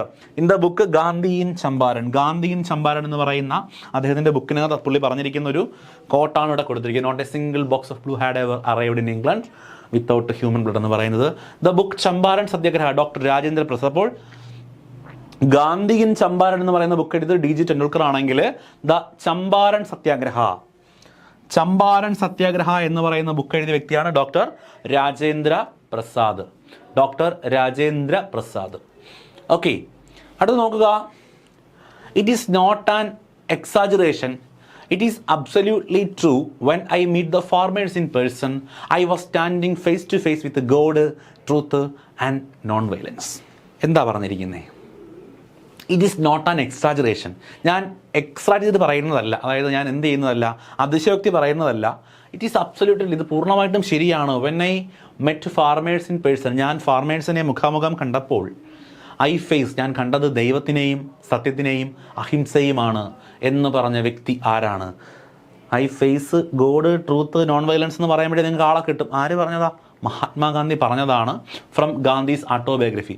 മഹാത്മാഗാന്ധിയുടെ ഓട്ടോബയോഗ്രഫിയിൽ അദ്ദേഹം പറഞ്ഞിരിക്കുന്ന കാര്യമാണ്. ഞാൻ ഒരിക്കലും എക്സാജറേറ്റ് പറയുന്നതല്ല, ഞാൻ അതിശയോക്തി പറയുന്നതല്ല, ഞാൻ പൂർണ്ണമായും സത്യസന്ധമായി പറയുകയാണ്. ഞാൻ കർഷകരെ നേരിട്ട് മുഖാമുഖം കണ്ടപ്പോൾ ഞാൻ കണ്ടത് ദൈവത്തിനെയും സത്യത്തെയും അഹിംസയുമാണ് എന്ന് ചമ്പാരൻ സത്യാഗ്രഹവുമായി റിലേറ്റ് ചെയ്ത് പറഞ്ഞ വ്യക്തിയാണ് മഹാത്മാ ഗാന്ധി എന്നുകൂടി ഓർത്തു വച്ചിരിക്കുക. അടുത്ത് നമ്മൾ പഠിക്കാൻ പോകുന്നു അഹമ്മദാബാദ് മിൽ സ്ട്രൈക്ക് 1918. ഓക്കെ, 1918 മാർച്ചിലാണ് എന്ത് നടക്കുന്നത്? അഹമ്മദാബാദ് മിൽ സ്ട്രൈക്ക് നടക്കുന്നത്. The first hunger strike in India led by Gandhiji. Gandhiji ഇന്ത്യയിൽ നടത്തിയ ആദ്യത്തെ ഹങ്കർ സ്ട്രൈക്ക്, നിരാഹാര സമരമാണ് അഹമ്മദാബാദ് മിൽ സ്ട്രൈക്ക്. അഹമ്മദാബാദ് ഗുജറാത്തിലാണ്. മഹാത്മാഗാന്ധി ആദ്യമായി ഇന്ത്യയിൽ നടത്തിയ സത്യാഗ്രഹം ചമ്പാരൻ സത്യാഗ്രഹം. മഹാത്മാഗാന്ധി ആദ്യമായി ഇന്ത്യയിൽ നടത്തുന്ന hunger strike Ahmedabad mill strike. അങ്ങനെ തന്നെ പഠിച്ചു വയ്ക്കുക, സെപ്പറേറ്റ് പഠിച്ചു വയ്ക്കുക. രണ്ടും ചോദിച്ചിട്ടുള്ള ചോദ്യമാണ്. നോക്കുക, അഹമ്മദാബാദ് മിൽ സ്ട്രൈക്ക് നടന്നത് 1918. The strike between mill owners and workers in Ahmedabad. അഹമ്മദാബാദിലെ മിൽ ഓണേഴ്സും വർക്കേഴ്സും കൂടെ നടന്ന സമരമാണ് അഹമ്മദാബാദ് മിൽ സ്ട്രൈക്ക് എന്ന് പറയുന്നതിന് നേതൃത്വം കൊടുത്ത വ്യക്തി മഹാത്മാഗാന്ധിയാണ്. Okay, the strike lasted for 21 days. ഏകദേശം 21 ദിവസം എന്ത് ചെയ്തു? ഈ സമരം നീണ്ടു നിന്നു. ഓക്കെ, അടുത്തൊരാളുടെ പേര് പഠിക്കുക. Anasuya Behen. Anasuya Behen was the person who informed Gandhi about the problems faced to textiles mill owners workers in Ahmedabad. ഈ അഹമ്മദാബാദിലെ ടെക്സ്റ്റൈൽസ് മില്ലിൽ ജോലി ചെയ്യുന്ന ആളുകൾ നേരിടുന്ന പ്രശ്നങ്ങളെ പറ്റി ഗാന്ധിജിയെ ഇൻഫോം ചെയ്ത വ്യക്തിയുടെ പേരാണ് അനസൂയ ബെഹൻ എന്ന് പറഞ്ഞവരുടെ പേര് അനസൂയ ബെഹൻ. അപ്പോൾ അവരാണ് എന്ത് ചെയ്യുന്നത്? അഹമ്മദാബാദിൽ ഇങ്ങനെ കുറച്ച് പ്രശ്നങ്ങളുണ്ട്, ഇവിടുത്തെ മിൽ ഓണേഴ്സും നമ്മുടെ മില്ലിലെ വർക്കേഴ്സും തമ്മിൽ കുറച്ച് പ്രോബ്ലംസ് ഉണ്ട്, അവരുടെ കാര്യങ്ങളൊന്നും ശരിയായിട്ട് നടക്കുന്നില്ല എന്ന് ഗാന്ധിജിയെ ഇൻഫോം ചെയ്ത വ്യക്തിയാണ് അനസൂയ ബെഹൻ. അനസൂയ ബെഹൻ ഇൻഫോമിൻ്റെ അടിസ്ഥാനത്തിൽ ഗാന്ധിജി എന്ത് ചെയ്യുന്നു? അഹമ്മദാബാദിൽ ചെല്ലുന്നു. അവിടുത്തെ കർഷകർക്ക് വേണ്ടിയിട്ട് എന്ത് ചെയ്യുന്നു? ഒരു സ്ട്രൈക്ക് സംഘടിപ്പിക്കുന്നു. അത് ഏകദേശം 21 ദിവസം നീണ്ടു നിൽക്കുന്നു. ആ സമരത്തിൽ ഗാന്ധി ആദ്യമായിട്ട് എന്ത് ചെയ്യുന്നു? ഹങ്കർ സ്ട്രൈക്ക് എന്ന് പറയുന്ന ആശയം ഉപയോഗിക്കുന്നു. നിരാഹാര സമരം എന്ന് പറയുന്ന ഒരു മെത്തേഡ് അദ്ദേഹം ഉപയോഗിക്കുന്നു. അദ്ദേഹം പട്ടിണി കിടക്കുന്നു. Okay, the strike between mill owners and workers in Ahmedabad over plague bonus. Plague ബോണസുമായിട്ട് ബന്ധപ്പെട്ടാണ് എന്ത് ചെയ്തത്? ഈ സമരം നടന്നതെന്ന് പറയുന്നത്. When Gandhiji began to hunger strike until his death demanding 31% wage increase, the mill owner accept his demands. ഒന്നുമില്ല, എന്ത് ചെയ്തു? 35% ശമ്പളം കൂട്ടണം എന്നൊരു ഡിമാൻഡാണ് സമരക്കാർ മുൻപോട്ട് വെച്ചത്. ഈ ഡിമാൻഡ് അംഗീകരിക്കുന്നതുവരെ ഞാൻ പട്ടിണി കിടക്കുമെന്ന് ഗാന്ധിജി എന്ത് ചെയ്തു? അനൗൺസ് ചെയ്തു. When Gandhiji began to a hunger strike, Mahatma Gandhi എന്ത് ചെയ്തു? പട്ടിണി സമരം, ഹങ്കർ സ്ട്രൈക്ക്, നിരാഹാര സമരം സ്റ്റാർട്ട് ചെയ്തു. എന്ത് ഡിമാൻഡ് ചെയ്തുകൊണ്ടാണ്? 35% ഓഫ് വേജ് ഇൻക്രീസ്. ഏകദേശം 35% ശമ്പളത്തിൽ ഇൻക്രീസ് ചെയ്യണം. അവരെന്തിനാണ് ഇങ്ങനെ ആവശ്യപ്പെട്ടതെന്ന് ചോദിച്ചു കഴിഞ്ഞാൽ പ്ലേഗ് ബോണസുമായിട്ട് ബന്ധപ്പെട്ടാണ്. 30% ശമ്പളം കൂട്ടിക്കൊടുക്കണമെന്നുള്ളതാണ്. പ്ലേഗ് പടർന്നു പിടിക്കുന്ന സമയത്ത് അവിടെയുള്ള ഈ മിൽ തൊഴിലാളികൾ എന്ത് ചെയ്യുന്നു? പ്ലേഗ് പകർച്ചവ്യാധിയിൽ അവരുടെ സ്ഥിതി കഷ്ടത്തിലാകുന്നു. അപ്പോൾ അവർക്ക് പ്ലേഗ് ബോണസ് കൊടുക്കണം എന്നുള്ളതുമായിട്ട് ആവശ്യപ്പെട്ടൊരു സമരമാണിത്. Okay, on the 4th day of strike, സമരത്തിൻ്റെ 4ാം ദിവസം the mill owners accepted the demand, ഈ ഗാന്ധിയുടെ ഡിമാൻഡ് അവർ അക്സെപ്റ്റ് ചെയ്യുന്നു. And ended the hunger strike, എന്നിട്ട് എന്ത് ചെയ്യുന്നു, ഈ നിരാഹാര സമരം അവസാനിപ്പിക്കുകയാണ് ചെയ്യുന്നത്. അതിൻ്റെ ഫലമായിട്ട് എന്ത് ചെയ്യുന്നു, വേജ് ഏകദേശം 35% ശമ്പളം കൂട്ടിക്കൊടുക്കുന്നു. Anasuya Behen's house become the venue of the peace talk of the strike. അപ്പോൾ ഈ സമരവുമായിട്ട് ബന്ധപ്പെട്ട സമാധാന ചർച്ചകൾ നടന്ന സ്ഥലം ഈ ഗാന്ധി ഇൻഫോം ചെയ്ത അനസൂയ ബെഹൻ എന്ന് പറയുന്ന അവരുടെ വീട് തന്നെയായിരുന്നു. ഓക്കെ, അപ്പോൾ അനസൂയ ബെഹൻ്റെ വീട്ടിൽ വെച്ചിട്ടാണ് ഈ മിൽ ഓണേഴ്സും അതുപോലെ തന്നെ മഹാത്മാഗാന്ധിയും കൂടെ എന്ത് ചെയ്യുന്നത്, ഈ ഒരു വിഷയത്തെ പറ്റിയിട്ട് സമാധാനപരമായിട്ട് ചർച്ച നടത്തുന്നത്. ആ ചർച്ചയുടെ ഫലമായിട്ട് മഹാത്മാഗാന്ധിയുടെ ഡിമാൻഡുകൾ അംഗീകരിക്കുന്നു, 30% ശമ്പളം കൂട്ടിക്കൊടുക്കുന്നു. അതിൻ്റെ ഫലമായിട്ട് മഹാത്മാഗാന്ധി അദ്ദേഹത്തിൻ്റെ ഹങ്കർ സ്ട്രൈക്ക് അവസാനിപ്പിക്കുകയാണ് ചെയ്യുന്നത്. ഓക്കെ, ഈ നമ്മളിപ്പോൾ പഠിച്ചുകൊണ്ടിരിക്കുന്നത് 1918 ഗാന്ധിജി നടത്തിയ സമരമാണ്. 1911 ഒരു കാര്യമാണ് നോട്ടെന്ന് പറഞ്ഞു കൊടുത്തിരിക്കുന്നത്. There was an outbreak of plague in Ahmedabad. 1917 എന്ത് ചെയ്യുന്നത്, അഹമ്മദാബാദിൽ ഈ പറയുന്ന പ്ലേഗ് എന്ന് പറയുന്ന മഹാമാരി പടർന്നു പിടിക്കുന്നത്. ഈ പ്ലേഗ് പടർന്നു പിടിക്കുന്നതിൻ്റെ ഫലമായിട്ട് ഏകദേശം 10% ആളുകൾ എന്ത് ചെയ്യുന്നു, 10% ആളുകൾ മരണപ്പെടുന്നു. In the wake of plague the workers were given 80% of their salary as bonus. ഏകദേശം 80% അവരുടെ ശമ്പളം ബോണസായിട്ട് കൊടുക്കും. പ്ലേഗ് പടർന്ന് പിടിച്ചു. അപ്പോൾ സ്വാഭാവികമായിട്ട് രാജ്യത്ത് എന്ത് ബാധിക്കും, പട്ടിണി ബാധിക്കും, അതുമായിട്ടുള്ള ബുദ്ധിമുട്ടുകളുണ്ടാവും. അപ്പോൾ അതിനെയൊക്കെ തരണം ചെയ്ത് നിൽക്കണമെന്നുണ്ടെങ്കിൽ അവരുടെ കയ്യിൽ പൈസ വേണം.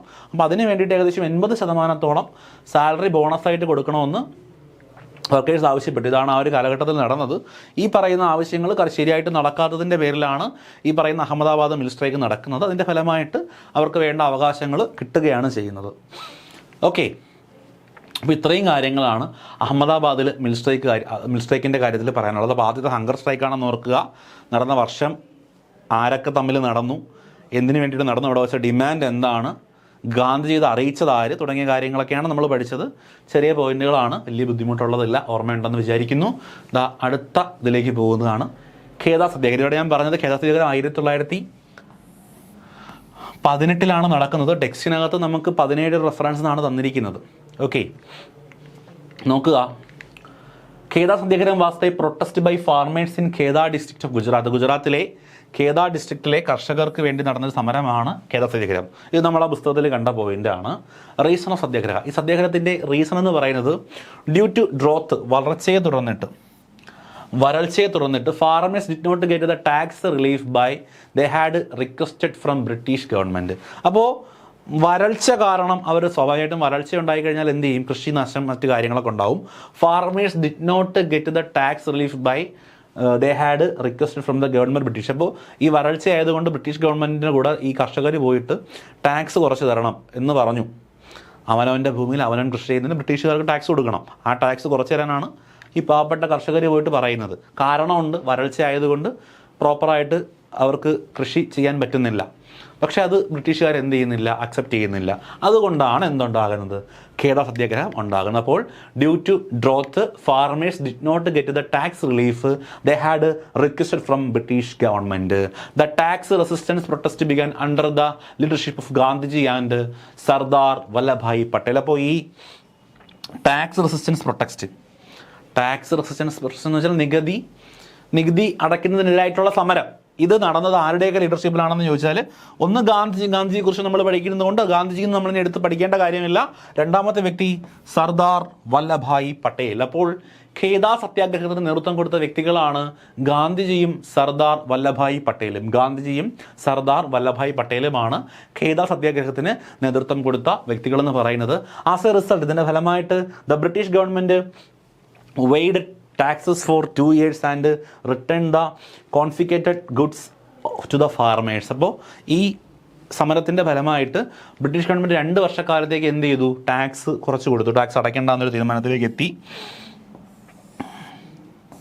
പിന്നെ അവരിൽ നിന്ന് പിടിച്ചെടുത്ത വസ്തുക്കളൊക്കെ എന്ത് ചെയ്തു, തിരിച്ചു കൊടുത്തു. ഈ കർഷകരിൽ നിന്ന് പിടിച്ചെടുത്ത സാധനങ്ങളൊക്കെ ബ്രിട്ടീഷുകാർ തിരിച്ചു കൊടുക്കുകയാണ് ചെയ്യുന്നത് 1918. എന്ത് കാരണമാണ്, ഈ പറയുന്ന ഖേദ സത്യാഗ്രഹം നടന്നതിൻ്റെ ഫലമായിട്ടാണ്. Okay, important leaders who accompanied Gandhi in the repentance satyagraha. ഈ പറയുന്ന ഖേദ സത്യാഗ്രഹത്തിൽ ഗാന്ധിജിയെ അക്കമ്പനി നേതാക്കളുടെ പേരാണെന്ന് സർദാർ വല്ലഭായ് പട്ടേലുണ്ട്.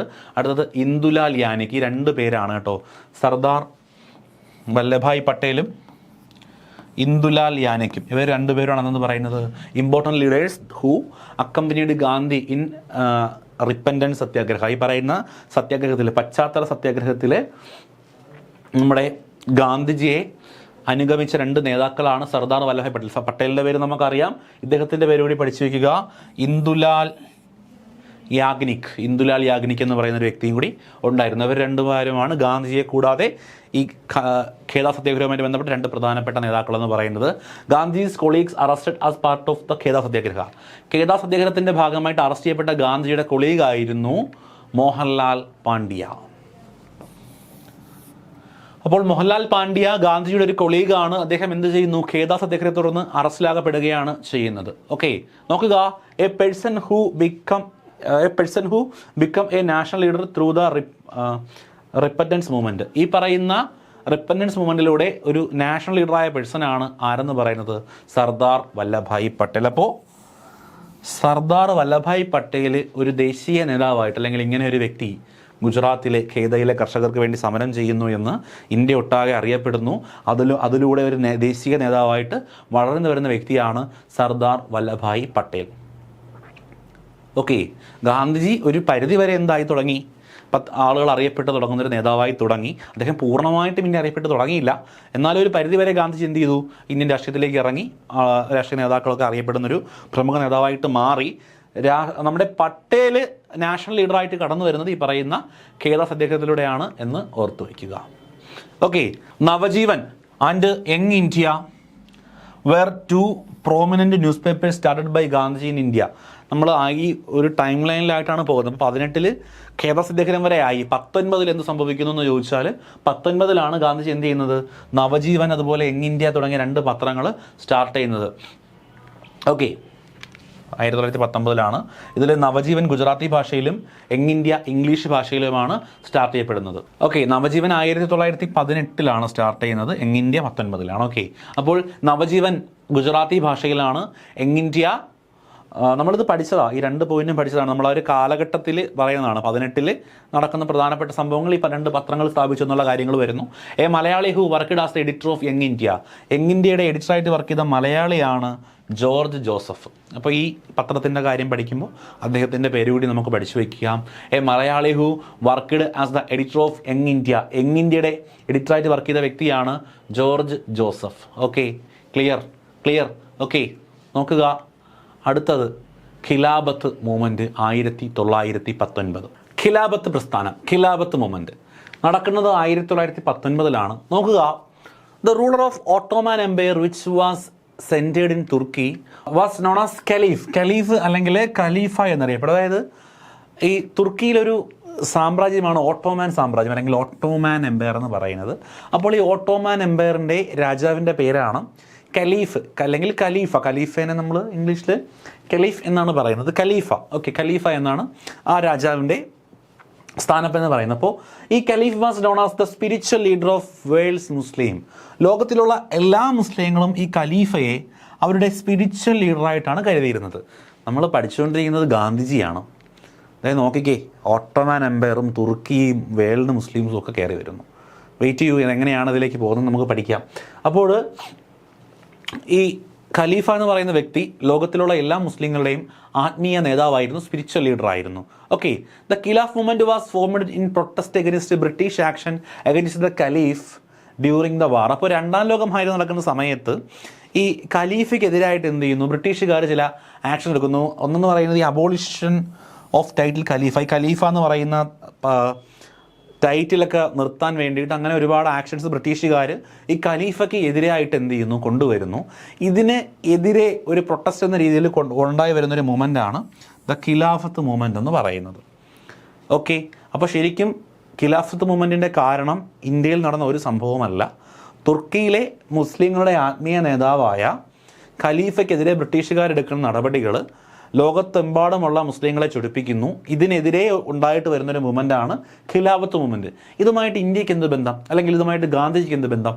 എന്താ ബന്ധം നോക്കാം. നോക്കുക, the leader of Khilafat movement in India where Maulana Muhammad Ali and Maulana Shaukat Ali. അപ്പോൾ ഈ ഖിലാഫത്ത് മൂവ്മെന്റ് ലോകത്തെമ്പാടും വ്യാപിക്കുന്നുണ്ട്. എന്താണ് ഈ ലോകത്തിലുള്ള എല്ലാ മുസ്ലിങ്ങളെയും ആത്മീയ നേതാവാണ് ഖലീഫ എന്ന് പറയുന്നത്. അപ്പോൾ അദ്ദേഹത്തിനെതിരായിട്ട് നടന്നൊരു നടപടി ലോകത്തിലുള്ള എല്ലാ മുസ്ലിങ്ങളെയും ചൊടിപ്പിക്കുന്നു. അപ്പോൾ ഇന്ത്യയിലും അതിൻ്റെ ഭാഗമായിട്ട് എന്തുണ്ടാകുന്നു? ഈ ഖിലാഫത്ത് പ്രസ്ഥാനം എന്ന് പറയുന്നത് അല്ലെങ്കിൽ ഖിലാഫത്ത് മൂവ്മെന്റ് നടക്കുന്നു. ഇന്ത്യയിൽ ഇതിന് നേതൃത്വം കൊടുത്ത വ്യക്തികളാണ് മൗലാന മുഹമ്മദ് അലി ആൻഡ് മൗലാന ഷൗക്കത്ത് അലി. ഇവർ രണ്ടുപേരും അലി ബ്രദേഴ്സ് എന്നറിയപ്പെടുമ്പോൾ ഖിലാഫത്ത് മൂവ്മെന്റിന് ഇന്ത്യയിൽ നേതൃത്വം കൊടുത്ത വ്യക്തികളാണ് മൗലാന മുഹമ്മദ് അലിയും മൗലാന ഷൗക്കത്ത് അലിയും. ഈ രണ്ടുപേരുമാണ് എന്ത് ചെയ്യുന്നത്? ഖിലാഫത്ത് മൂവ്മെന്റിന് ഇന്ത്യയിൽ നേതൃത്വം കൊടുക്കുന്നത്. നോക്കുക, ഇതിനു വേണ്ടിയിട്ട് ഒരു ഓൾ ഇന്ത്യ ഖിലാഫത്ത് കമ്മിറ്റി രൂപീകരിക്കുന്നു. ഇതിൻ്റെ പ്രസിഡൻ്റായിട്ട് നമ്മുടെ കഥാനായകൻ മഹാത്മാഗാന്ധി കടന്നു വരികയാണ്. The first president of all India Khilafat committee. All India ഖിലാഫത്ത് കമ്മിറ്റിയുടെ ആദ്യ പ്രസിഡന്റായി മഹാത്മാഗാന്ധി കടന്നു വരുന്നു. ക്ലിയർ? അപ്പോൾ എന്താണ് ഖിലാഫത്ത് മൂവ്മെൻറ്റ്? ഒട്ടോമൻ സാമ്രാജ്യത്തിലെ രാജാവായിട്ടുള്ള തുർക്കിയിലെ രാജാവാണ് ഖലീഫ. ഈ ഖലീഫ എന്ന് പറയുന്ന ആ വ്യക്തിയെ ലോകത്തിലുള്ള എല്ലാ മുസ്ലിങ്ങളും അവരുടെ സ്പിരിച്വൽ ലീഡറായിട്ടാണ് കണ്ടിരുന്നത്. ഇദ്ദേഹത്തിനെതിരെ ബ്രിട്ടീഷുകാരെടുക്കുന്ന നടപടികൾ എന്തിന് കാരണമാകുന്നു? ബ്രിട്ടീഷുകാർക്കെതിരെ ലോകത്തെമ്പാടുമുള്ള മുസ്ലിങ്ങൾക്കെതിരെ ഒരു വികാരം ഉണ്ടാവാൻ കാരണമാകുന്നു. ഇതിൻ്റെ ഫലമായിട്ട് ഖിലാഫത്ത് മൂവ്മെൻറ്റ് സ്റ്റാർട്ടാകുന്നു. ഇന്ത്യയിലും ഇത് തുടങ്ങുന്നു. ഇന്ത്യയിൽ ഇത് കൊണ്ടുവന്ന വ്യക്തികളാണ് മൗലാന മുഹമ്മദ് അലി, മൗലാന ഷൗക്കത്ത് അലി. ഇതിൻ്റെ ഫലമായിട്ട് ഓൾ ഇന്ത്യ ഖിലാഫത്ത് കമ്മിറ്റി ഫോം ചെയ്യുന്നു. ഇതിൻ്റെ ആദ്യ പ്രസിഡൻ്റായിട്ട് Mahatma Gandhi സ്ഥാനമേൽക്കുന്നു. The person who lead all India Khilafat Congress in Delhi. ഡൽഹിയിലെ all India Khilafat conference lead ചെയ്ത വ്യക്തിയുടെ പേരാണ് AK ഫസ്സുൽ ഹക്ക്. ഓൾ ഇന്ത്യ ഖിലാഫത്ത് കമ്മിറ്റിയുടെ ആദ്യ president മഹാത്മാഗാന്ധിയാണ്. The person who had laid all India Khilafat conference held in Delhi. ഡൽഹിയിൽ നടന്ന ഓൾ ഇന്ത്യ ഖിലാഫത്ത് കോൺഫറൻസ് നയിച്ച വ്യക്തിയാണ് AK ഫസ്സുൽ ഹക്ക് എന്ന് പറയുന്ന വ്യക്തി. അദ്ദേഹത്തിൻ്റെ പേര് മറക്കരുത്, AK Fazlul Huq. The all India Khilafat conference was held on 1990 September 21. 1919 September 21 എന്ത് നടക്കുന്നത്? ഓൾ ഇന്ത്യ ഖിലാഫത്ത് കോൺഫറൻസ് നടക്കുന്നത് 1919 September 21. The Khilafat conference decided to observe all India Khilafat day. ഈ 1919 സെപ്റ്റംബർ 21 നടക്കുന്ന ഖിലാഫത്ത് കോൺഫറൻസ് എന്തിന് തീരുമാനിക്കുന്നു? ഓൾ ഇന്ത്യ ഖിലാഫത്ത് ഡേ ആയിട്ട് ആഘോഷിക്കാനായിട്ട് തീരുമാനിക്കുന്നു. The Khilafat conference decide to observe all India Khilafat day. All India Khilafat day ആയിട്ട് ആഘോഷിക്കാൻ തീരുമാനിക്കുന്നത് ഒക്ടോബർ 17 1919 ഒക്ടോബർ 17 ഖിലാഫത്ത് ഡേ ആയിട്ട് ആഘോഷിക്കാനായിട്ട് തീരുമാനിക്കുന്നു. Leader who participated Khilafat national conference in Delhi. ഡൽഹിയിൽ നടന്ന ഈ ഖിലാഫത്ത് നാഷണൽ കോൺഫറൻസിൽ പങ്കെടുത്ത ലീഡേഴ്സിൻ്റെ പേരാണ് ഗാന്ധിജി, മോത്തിലാൽ നെഹ്റു, മദൻ മോഹൻ മാളവ്യ. ഓക്കെ. അപ്പോൾ ഖിലാഫത്ത് കമ്മിറ്റിയുടെ ആദ്യ പ്രസിഡന്റ് മഹാത്മാഗാന്ധി. ഗുജറാത്തിൽ നടക്കുന്ന ഓൾ ഇന്ത്യ ഖിലാഫത്ത് കോൺഫറൻസ് നയിച്ച വ്യക്തി AK ഫസുൽ ഹക്ക്. ഖിലാഫത്ത് കമ്മിറ്റി കൂടിയത് എന്നെന്ന് ചോദിച്ചാൽ 19 സെപ്റ്റംബർ 12. അവരെന്നു മുതൽ ഓൾ ഇന്ത്യ ഖിലാഫത്ത് ഡേ ആഘോഷിക്കുന്നു എന്ന് ചോദിച്ചു കഴിഞ്ഞാൽ ഒക്ടോബർ 17 ഖിലാഫത്ത് ഡേ ആയിട്ട് ആഘോഷിക്കാനായിട്ട് 19 തീരുമാനിക്കുന്നു. ഇതിൽ പങ്കെടുത്ത നേതാക്കളാണ് ആരൊക്കെ? മഹാത്മാഗാന്ധി, നെഹ്റു, മദൻ മോഹൻ മാളവ്യ തുടങ്ങിയ ആളുകൾ. നോക്കുക, the Congress supported this movement and Gandhiji wanted to combine it with the non-corporation movement. INC ഈ ഖിലാഫത്ത് മൂവ്മെൻറ്റിനെ സപ്പോർട്ട് ചെയ്യുന്നു. ഇത് ശരിയാണ്, ഇതിൻ്റെ കൂടെ നമ്മൾ നിൽക്കണമെന്നൊരു തീരുമാനം INC എടുക്കുന്നു. And Gandhiji wanted to combine it with non corporation movement. ഈ ഒരു കാലഘട്ടത്തിലാണ് മഹാത്മാഗാന്ധിയുടെ നോൺ കോർപ്പറേഷൻ മൂവ്മെൻറ്റ് നിസ്സഹകരണ സമരം നടക്കുന്നത്. ഈ നിസ്സഹകരണ സമരവുമായിട്ട് ഈ ഖിലാഫത്ത് സമരത്തെ കൂട്ടിച്ചേർക്കാനായിട്ട് അല്ലെങ്കിൽ രണ്ടും കൂടി ഒരുമിച്ച് കൊണ്ടുപോകാൻ വേണ്ടിയിട്ട് ഗാന്ധിജി എന്ത് ചെയ്യുന്നു? ഒരു ശ്രമം നടത്തുന്നു. അപ്പോൾ Gandhiji wanted to combine in it with non corporation movement. നിസ്സഹകരണ പ്രസ്ഥാനവുമായിട്ട് ഈ ഖിലാഫത്തിനെ കമ്പൈൻ ചെയ്ത് കൊണ്ടുപോകാൻ വേണ്ടിയിട്ട് മഹാത്മാഗാന്ധി ശ്രമിക്കുന്നു. മലബാർ റെബലിയൻ, മലബാർ കലാപം, ഇത് കേരളത്തിൽ നടക്കുന്ന ഒരു പ്രക്ഷോഭമാണ്. A rebellion in Kerala as the part of Khilafat movement. ഈ ഖിലാഫത്ത് മൂവ്മെൻറ്റിൻ്റെ ഭാഗവുമായിട്ട് ബന്ധപ്പെട്ട് നമ്മുടെ കേരളത്തിൽ നടക്കുന്ന ഒരു സംഭവമാണ് എന്തെന്ന് പറയുന്നത് മലബാർ കലാപം എന്ന് പറയുന്നത്. Okay. Gandhiji first visit to Kerala as the part of Khilafat movement. ഈ ഖിലാഫത്ത് മൂവ്മെൻറ്റിൻ്റെ ഫലമായിട്ട് ആണ് മഹാത്മാഗാന്ധി എന്ത് ചെയ്യുന്നത്? ആദ്യമായിട്ട് കേരളത്തിൽ വരുന്നത്. അദ്ദേഹം ആദ്യമായിട്ട് കേരളത്തിൽ വന്നത് 1920 ആഗസ്റ്റ് 18 ഗാന്ധിജിയുടെ കേരള സന്ദർശനം നമ്മൾ വിശദമായിട്ടൊരു പ്രത്യേക ഭാഗമായിട്ട് നമുക്ക് പഠിക്കാം. എന്തായാലും ഇതറിഞ്ഞു വെച്ചിരിക്കുക, അദ്ദേഹം ആദ്യമായിട്ട് കേരളത്തിൽ വന്നത് 1920 ഓഗസ്റ്റ് 18 ഖിലാഫത്ത് മൂവ്മെൻറ്റുമായിട്ട് ബന്ധപ്പെട്ടാണ് എന്നുകൂടി ഓർത്തു വയ്ക്കുക. Maulana Ahmad Ali, founder of the news paper Comrade. നമ്മൾ നേരത്തെ പഠിച്ച മൗലാന അഹമ്മദ് അലി ആണെന്ന് പറയുന്നത് കോമ്രാഡ് എന്ന് പറയുന്ന പത്രത്തിൻ്റെ സ്ഥാപകൻ. Okay, Maulana Muhammad Ali, founder of the news paper Comrade. Comrade എന്ന് പറയുന്ന പത്രത്തിൻ്റെ സ്ഥാപകനാണ് മൗലാന മുഹമ്മദ് അലി, അല്ലെങ്കിൽ മൗലാന മുഹമ്മദ് അലി സ്റ്റാർട്ട് ചെയ്ത പത്രമാണ് കോമ്രേഡ് എന്ന് പറയുന്നത്. ഓക്കെയാണേ. The Malabar rebellion in Kerala was a rebellion that took place as the part of നമ്മൾ നേരത്തെ പറഞ്ഞ പോയിന്റ് തന്നെയാണ്. ഈ ഖിലാഫത്ത് മൂവ്മെൻറ്റിൻ്റെ ഭാഗമായിട്ട് കേരളത്തിൽ നടന്നൊരു പ്രക്ഷോഭമാണ് മലബാർ കലാപം എന്ന് പറയുന്നത്. ഓക്കെ, അപ്പോൾ എങ്ങനെയാണ് ഖിലാഫത്ത് പ്രസ്ഥാനം ഇന്ത്യൻ സ്വാതന്ത്ര്യ സമരവുമായിട്ട് ബന്ധപ്പെട്ടതെന്നും ഗാന്ധി അതിനെ എങ്ങനെയാണ് സ്വാധീനിച്ചതും എന്ന് നിങ്ങൾക്ക് മനസ്സിലായി കാണുമെന്ന് വിശ്വസിക്കുന്നു. നോക്കുക, അടുത്ത് നമ്മൾ പഠിക്കാൻ പോകുന്നു റൗലറ്റ് ആക്ട്, റൗലറ്റ് നിയമം. ഓക്കെ, നോക്കുക, in 1919 national wide satyagraha was held against the Rowlatt Act. 1919 രാജ്യവ്യാപകമായിട്ട് ഈ റൗലറ്റ് ആക്ടിനെതിരെ എന്ത് ചെയ്യപ്പെടുന്നുണ്ട്? സത്യാഗ്രഹങ്ങൾ നടക്കുന്നുണ്ട്. ഇതിൻ്റെ ഫലമായിട്ട് Gandhiji's entry in to politics 99 revolt സത്യാഗ്രഹം. 1919 റൗലറ്റ് സത്യാഗ്രഹത്തിലൂടെയാണ് ഗാന്ധിജി എന്ത് ചെയ്യുന്നത്? ഗാന്ധിജിയുടെ ഇന്ത്യൻ രാഷ്ട്രീയത്തിലേക്കുള്ള പ്രവേശനം. അപ്പോൾ ഇതിനു മുമ്പ് പഠിച്ചതൊക്കെ പ്രവേശനമല്ലേ? 17 ചമ്പാരൻ പഠിച്ചു, 18 പഠിച്ചു, പിന്നെ എന്തിനാ 19 ഗാന്ധിജിയുടെ പൊളിറ്റിക്കൽ എൻട്രി എന്ന് നമ്മൾ പറയുന്നത്. അതാണ് നമ്മൾ നേരത്തെ പറഞ്ഞത്. ഗാന്ധിജിയെ ആളുകളൊക്കെ അറിയപ്പെട്ടു തുടങ്ങി, പക്ഷേ രാജ്യവ്യാപകമായിട്ട് ഒരു സമരം ഗാന്ധിയുടെ നേതൃത്വത്തിൽ നടക്കുന്നു. അതാണെന്തെന്ന് പറയുന്നത് റൗലറ്റ് ആക്ട് എന്ന് പറയുന്നത്. അതുകൊണ്ടാണ് Gandhiji's entry in to politics, ഗാന്ധിജിയുടെ രാഷ്ട്രീയത്തിലേക്കുള്ള പ്രവേശനമെന്ന് റൗലറ്റ് സത്യാഗ്രഹത്തിനെ വിളിക്കുന്നത്. മനസ്സിലായോ? ഇപ്പോൾ ചമ്പാരനാണെങ്കിൽ അത് ബീഹാർ കേന്ദ്രീകരിച്ച് നടന്നതാണ്. ഓക്കെ, ഖിലാഫത്ത് മൂവ്മെൻ്റ് ആണെങ്കിലും അത് ലോകത്തിൻ്റെ പല ഭാഗത്തും നടന്നു. ഇവിടെ അതിൻ്റെ ഒരു സ്വാധീനമുണ്ടായി എന്നേ ഉള്ളൂ. എല്ലാ രാജ്യമൊട്ടാകെ, ഒരു സ്ഥലം വിടാതെ രാജ്യമൊട്ടാകെ പൊട്ടിപ്പുറപ്പെട്ടൊരു പ്രക്ഷോഭമാണെന്ന് പറയുന്നത് നമ്മുടെ റൗലറ്റ് ആക്ട് എന്നുള്ള റൗലറ്റ് സത്യാഗ്രഹം എന്ന് പറയുന്നത്. അതിനെതിരെ നടന്ന സമരം. അതുകൊണ്ടാണ് ഗാന്ധിജിയുടെ എൻട്രി 1919 റൗലറ്റ് സത്യാഗ്രഹത്തിനെതിരെ അതിലൂടെയാണെന്ന് നമ്മൾ പറയുന്നത്. Okay, national wide satyagraha was held against the Rowlatt act. രാജ്യവ്യാപകമായിട്ട് സമരങ്ങൾ നടക്കാൻ തുടങ്ങി. ഇതിൻ്റെയൊക്കെ നേതൃത്വം കൊടുത്ത വ്യക്തി ഗാന്ധിജിയാണ്. ഓക്കെ, ദ റൗലറ്റ് ആക്ട് അല്ലെങ്കിൽ ബ്ലാക്ക് ആക്ട്, കരി നിയമം എന്നറിയപ്പെടുന്നു. റൗലറ്റ് ആക്ട് അല്ലെങ്കിൽ black act was a law passed by British parliament in 1990 to resist civil liberties in the name of preventing act of terrorism. Terrorism തടയുക എന്ന് പറഞ്ഞുകൊണ്ട്, അതായത് ടെററിസത്തിനെ ചെറുക്കുക എന്ന് പറഞ്ഞുകൊണ്ട്, അല്ലെങ്കിൽ ടെററിസത്തിനെ ചെറുക്കാനാണെന്ന വ്യാജേനെ ബ്രിട്ടീഷ് പാർലമെന്റ് എന്ത് ചെയ്യുന്നു? ഒരു നിയമം കൊണ്ടുവരുന്നു. ആ നിയമമാണ് റൗലറ്റ് ആക്ട്. പക്ഷേ ശരിക്കും അത് ടെററിസത്തിനെ തടയുകയല്ല ചെയ്തത്. ശരിക്കും ചെയ്തത് റെസ്ട്രിക്റ്റ് സിവിൽ ലിബർട്ടീസ്, നമ്മുടെ പൗരന്മാരുടെ അവകാശങ്ങളെ റെസ്ട്രിക്റ്റ് ചെയ്യുകയാണ് ചെയ്തത്. എന്ത്? റൗലറ്റ് ആക്ട് എന്ന് പറയുന്നത്.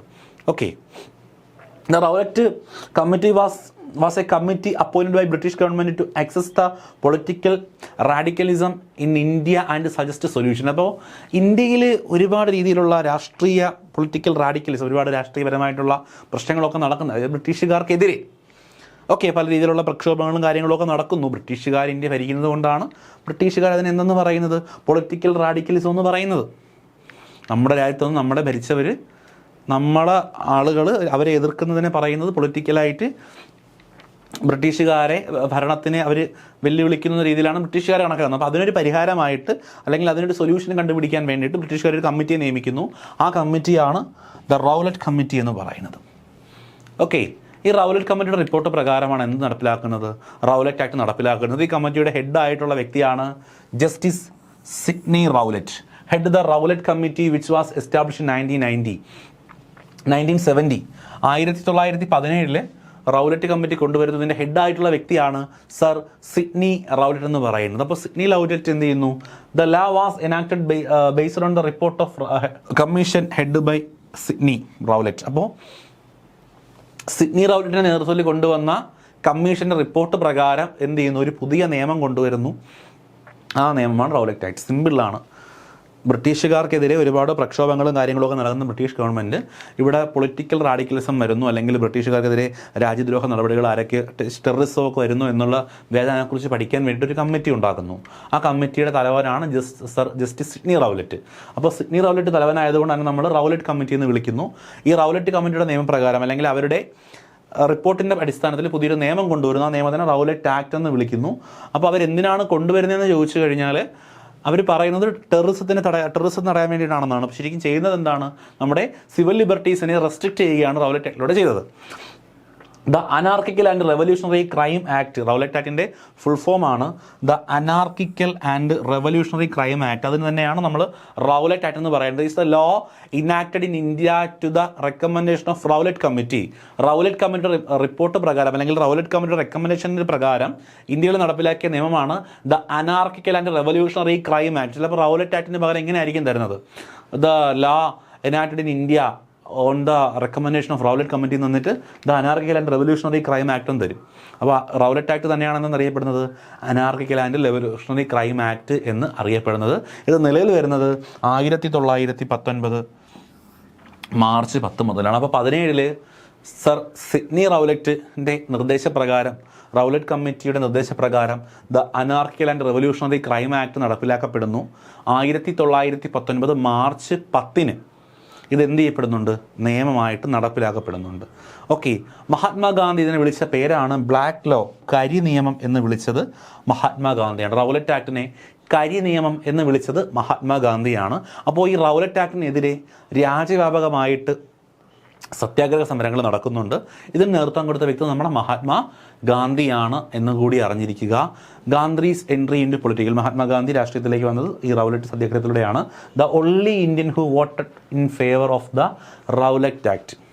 നല്ലൊരു പോയിൻ്റാണ്.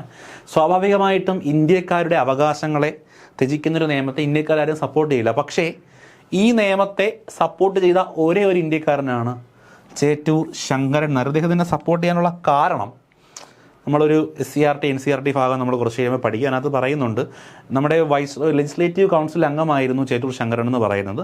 ആ ലെജിസ്ലേറ്റീവ് കൗൺസിലാണ് എന്ത് ചെയ്യുന്നത്? ഈ ആക്ട് പാസ്സാക്കുന്നത് നമ്മൾ പറയുന്നുണ്ട്. ഓക്കെ, നോക്കുക. അപ്പോൾ എന്തായാലും ഈ നിയമത്തെ സപ്പോർട്ട് ചെയ്ത ഒരേ ഒരു ഇന്ത്യക്കാരനാണ് ചേറ്റൂർ ശങ്കരൻ നായർ.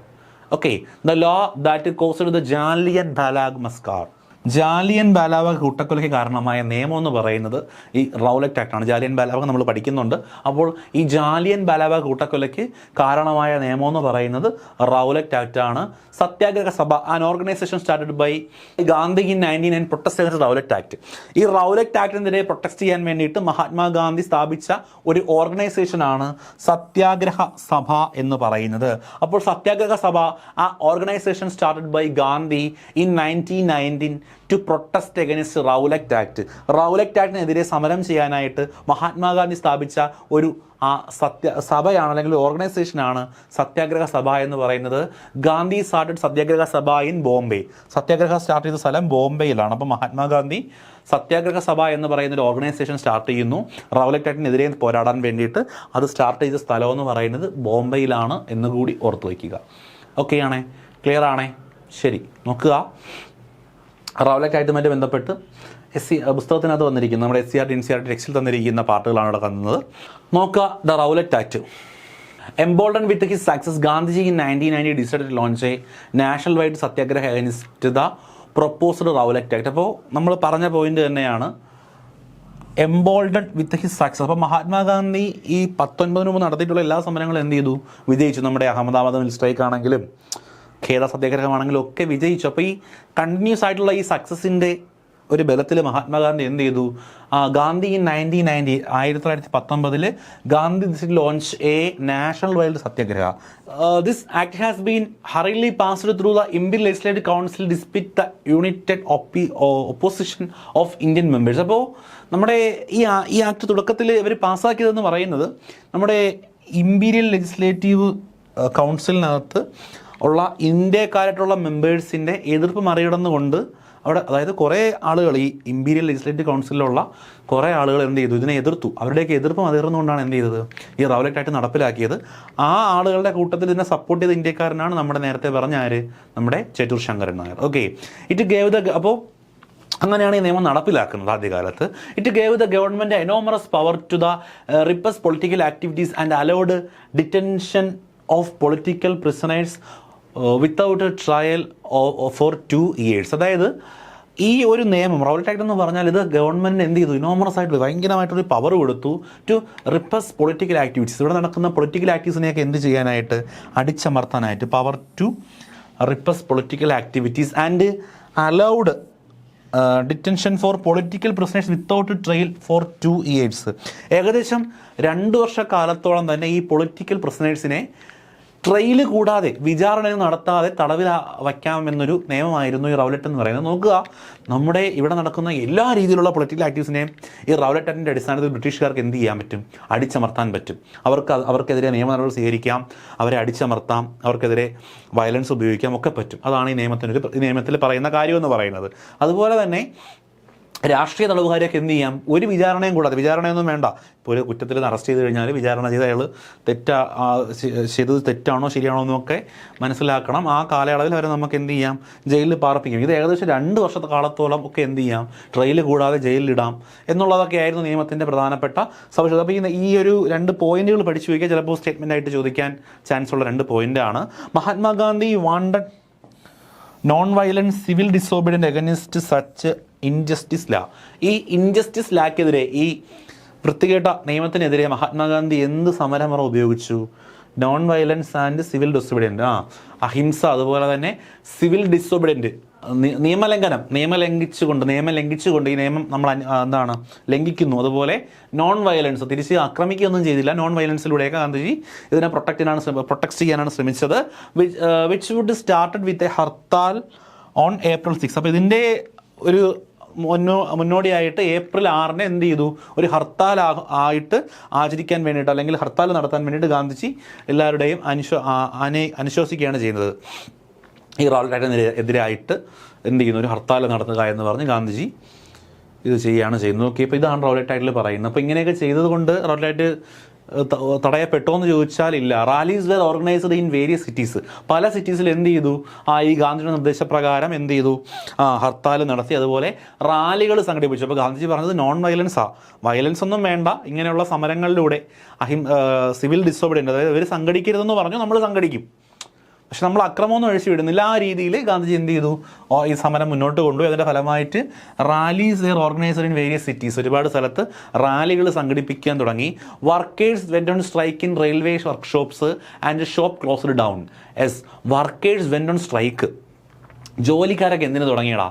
സമരത്തിനായിട്ട് തുടങ്ങി. അതുപോലെ തന്നെ റെയിൽവേ വർക്ക്ഷോപ്സിലെ ജോലിക്കാരൊക്കെ സമരത്തിലായിട്ട് അങ്ങോട്ട്. അതുപോലെ ഷോപ്സ് വെർ ക്ലോസ്ഡ് ഡൗൺ, ഷോപ്പുകളൊക്കെ അടയ്ക്കപ്പെട്ട രീതിയിലായിരുന്നു, ഷോപ്പുകളൊന്നും തുറന്നില്ല. അതായത് ആളുകൾ ഇതിനെ ഒരു പരിധിവരെ എന്ത് ചെയ്തു? അക്സെപ്റ്റ് ചെയ്തു എന്നുള്ളതാണ്. നമ്മുടെ റെയിൽവേ വർക്ക്ഷോപ്പുകളൊന്നും, അവരത്തെ ആളുകളൊന്നും ജോലി ചെയ്തില്ല, അവരൊക്കെ സ്ട്രൈക്കിലായിരുന്നു ഈ സമരത്തെ സപ്പോർട്ട് ചെയ്തുകൊണ്ട്.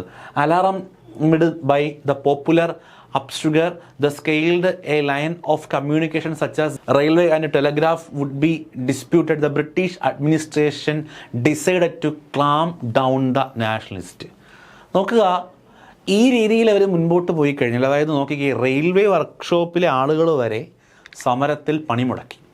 അപ്പോൾ ഈ രീതിയിൽ മുമ്പോട്ട് പോയി കഴിഞ്ഞാൽ ബ്രിട്ടീഷുകാരുടെ കമ്മ്യൂണിക്കേഷൻസ് ഒക്കെ സ്റ്റോപ്പ് ആവും. സച്ചാസ് റെയിൽവേ, ടെലിഗ്രാഫ്, ഇതുപോലെയുള്ള സാധനങ്ങൾക്കൊക്കെ ഇതൊരു വലിയ ഭീഷണിയായിട്ട് മാറും. ഏത്? നമ്മുടെ ഈ റൗലറ്റ് ആക്ടിനെതിരെ നടക്കുന്ന സമരങ്ങൾ. ക്ലിയർ? ഇത് മനസ്സിലാക്കിക്കൊണ്ടുള്ള ബ്രിട്ടീഷുകാർ decided to calm down nationalist. ഈ സമരത്തിൽ പങ്കെടുക്കുന്ന നാഷണലിസ്റ്റുകളെ കാം ഡൗൺ ചെയ്യാൻ, സമാധാനപ്പെടുത്താനായിട്ട് തീരുമാനിച്ചു. ഇതിൻ്റെ ഫലമായിട്ട് ഇവർ ലോക്കൽ ലീഡേഴ്സിനെയൊക്കെ അങ്ങ് അറസ്റ്റ് ചെയ്തു. Local leaders wear picked up from അമൃത്സറിൽ നിന്നുള്ള ലോക്കൽ ലീഡേഴ്സിനെയൊക്കെ എന്ത് ചെയ്തു? അറസ്റ്റ് ചെയ്തു. And Mahatma Gandhi was ബാരേഡ് from entering Delhi. മഹാത്മാഗാന്ധിയെ ഡൽഹിയിലേക്ക് കടക്കുന്നതിൽ നിന്ന് വിലക്കി. മഹാത്മാഗാന്ധി ഡൽഹിയകത്തോട്ട് കയറരുതെന്ന് പറഞ്ഞു. ആര്? ബ്രിട്ടീഷുകാർ. കാര്യം പുള്ളി വന്നാൽ, മഹാത്മാഗാന്ധി ഡൽഹിയിലേക്ക് വന്നു കഴിഞ്ഞാൽ സമരം കൂടുതൽ ശക്തമാകും. അന്നുള്ളത് കൊണ്ട് എന്ത് ചെയ്തു? മഹാത്മാഗാന്ധി ഡൽഹിയിലേക്ക് വരുന്നതിൽ നിന്നൊക്കെ ഒരു വിലക്ക് ഏർപ്പെടുത്തി. അതുപോലെ തന്നെ നമ്മുടെ അമൃത്സർ എന്ന് പറയുന്ന സ്ഥലത്ത് നിന്നുള്ള ലോക്കൽ ലീഡേഴ്സിനെയൊക്കെ അറസ്റ്റ് ചെയ്തു. On April 10 the police in Amritsar fired up to a peaceful possession provoking the wide spread attack on the bank, post office and railway stations. അപ്പോൾ അമൃത്സറിലെ പോലീസുകാർ അവിടെ നടന്ന ഒരു പീസ്ഫുള്ളായിട്ട് നടന്ന ഒരു ജാഥയ്ക്കെതിരെ എന്ത് ചെയ്തു? വെടിയുതിർക്കുന്നു സമാധാനപരമായിട്ട്. അപ്പോൾ ഗാന്ധിജിയാണ് എന്ത് ചെയ്തത്? ഈ നോൺ വയലൻസ് എന്ന് പറയുന്ന ഒരാശയത്തിൽ ഊന്നിപ്പിടിച്ചുകൊണ്ട് ഈ സമരം മുന്നോട്ട് കൊണ്ടുപോയത്. അപ്പോൾ ഇദ്ദേഹത്തിൻ്റെ നിർദ്ദേശപ്രകാരം ഇതുപോലുള്ള ജാഥകളും ഒക്കെ നടന്നുകൊണ്ടിരിക്കുന്ന സമയത്ത് ഇതിങ്ങനെ പോയാൽ ഭീഷണിയാകുമെന്ന് മനസ്സിലാകുന്ന ബ്രിട്ടീഷുകാർ ഇതിനെ അടിച്ചമർത്താൻ ശ്രമിക്കുന്നു. അതിൻ്റെ ഫലമായിട്ട് അവർ അമൃത്സറിലുള്ള നേതാക്കളെയൊക്കെ ആദ്യം അറസ്റ്റ് ചെയ്ത് മാറ്റുന്നു.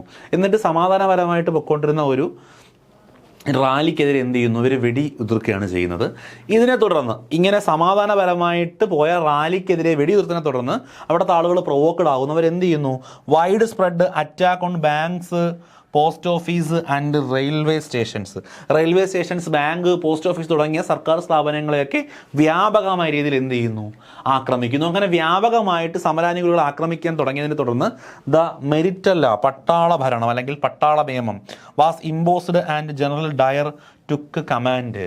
അപ്പോൾ ഇതിനെ തുടർന്നിട്ട് പട്ടാള നിയമം നടപ്പിലാക്കുകയും ജനറൽ ഡയർ എന്ന് പറയുന്ന വ്യക്തി അതിൻ്റെ കമാൻഡറായിട്ട് ചാർജ് എടുക്കുകയും ചെയ്യുകയാണ് ചെയ്യുന്നത്. ഓക്കെ, പറഞ്ഞു വന്ന കാര്യങ്ങൾ ക്ലിയർ ആയല്ലോ. ബ്രിട്ടീഷുകാർ ഒരു വൃത്തികെട്ട നിയമം കൊണ്ടുവരുന്നു, റൗലറ്റ് ആക്ട്. ഇതിനെതിരെ മഹാത്മാഗാന്ധി ചെയ്തിട്ടുള്ള സമരങ്ങളൊക്കെ സക്സസ് ആണ്. അതിൻ്റെ ഒരു പിൻബലത്തിൽ മഹാത്മാഗാന്ധി ഇതിനെതിരെ എന്ത് ചെയ്യുന്നു, ഒരു ദേശീയ നാഷണൽ വൈൽഡ് സത്യാഗ്രഹ പുറപ്പെടുവിക്കുന്നു. ഓക്കെ, അപ്പോൾ ഇതിനെ തുടർന്നിട്ട് എന്ത് ചെയ്യുന്നു, ഒരുപാട് അപ്പോൾ ഈ നിയമം എന്താണെന്നൊക്കെ നമ്മൾ പറയുന്നുണ്ട്.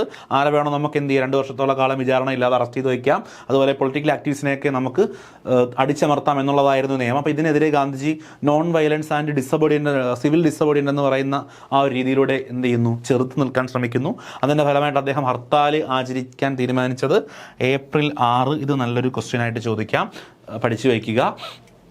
ഓക്കെ, അപ്പോൾ ഇതിനെ തുറന്നിട്ട് ഒരുപാട് റാലികൾ സംഘടിപ്പിക്കപ്പെടുന്നുണ്ട്. ഇങ്ങനെ തുടങ്ങുന്ന റാലികളൊക്കെ കടന്നു പോയി കഴിഞ്ഞാൽ അതുപോലെ റെയിൽവേ വർക്കേഴ്സൊക്കെ സമരത്തിൽ പങ്കെടുക്കുന്നു. ഇതൊക്കെ ബ്രിട്ടീഷുകാർക്ക് ഭീഷണിയാകുമെന്ന് മനസ്സിലാക്കിയ അവരുടെ കമ്മ്യൂണിക്കേഷൻ സിസ്റ്റമൊക്കെ തകരാറിലാകുമെന്ന് മനസ്സിലാക്കിയ ബ്രിട്ടീഷുകാർ ഇത് നമ്മുടെ നേതാക്കന്മാരെ ഒന്ന് സമാധാനിപ്പിക്കാൻ തീരുമാനിക്കുന്നു. അതിൻ്റെ ഫലമായി അതിന് വേണ്ടിയിട്ട് അവരെന്ത് ചെയ്യുന്നു, നമ്മുടെ അമൃത്സർ എന്ന് പറയുന്ന സ്ഥലത്തുള്ള ലോക്കൽ ലീഡേഴ്സിനെയൊക്കെ അറസ്റ്റ് ചെയ്യുന്നു. ഗാന്ധിജിയെ ഡൽഹിയിലേക്ക് പ്രവേശിക്കുന്നത് തടയുന്നു. അവരെയൊന്നും നേതാക്കളെയൊന്നും ഡയറക്റ്റ് ബ്രിട്ടീഷുകാരെ അറ്റാക്ക് ചെയ്യുന്നില്ല. വേണമെങ്കിൽ ഗാന്ധിജിയെ അവർക്ക് അറസ്റ്റ് ചെയ്യാം, ഉപദ്രവിക്കാം, ഈ ലോക്കൽ ലീഡേഴ്സിനെ നേരെ അടിച്ച് ഓട്ടിക്കാം, അവരെ അറസ്റ്റ് ചെയ്ത് മാറ്റുകയാണ് ചെയ്യുന്നത്. അപ്പോൾ അങ്ങനെയൊക്കെ കുറേ നടപടികൾ ബ്രിട്ടീഷുകാർ സ്വീകരിക്കുന്നു. എന്നിട്ട് സമാധാനപരമായിട്ട് നടന്നുകൊണ്ടിരുന്ന ഒരു മാർച്ചിന് നേരെ അല്ലെങ്കിൽ ഒരു റാലിക്ക് നേരെ ബ്രിട്ടീഷിലെ ഒരു ബ്രിട്ടീഷ് പോലീസ് ഫയർ ചെയ്യുന്നു, വെടിയുതിർക്കുന്നു. ഇത് നേതാക്കന്മാരൊക്കെ അറസ്റ്റിലാണ്. സ്വാഭാവികമായിട്ടും ജനങ്ങളെ നിയന്ത്രിക്കാൻ ആളില്ല. ജനങ്ങൾ എന്ത് ചെയ്തു, വലിയ രീതിയിലുള്ള ആക്രമണങ്ങൾ അഴിച്ചുവിടുന്നു. ഈ ആക്രമണങ്ങൾ അഴിച്ചുവിട്ടതിൻ്റെ ഫലമായിട്ട് ബ്രിട്ടീഷുകാരുടെ നിയമം കൊണ്ടുവരുന്നതാണ് മെരിറ്റൽ ലോ, പട്ടാള നിയമം.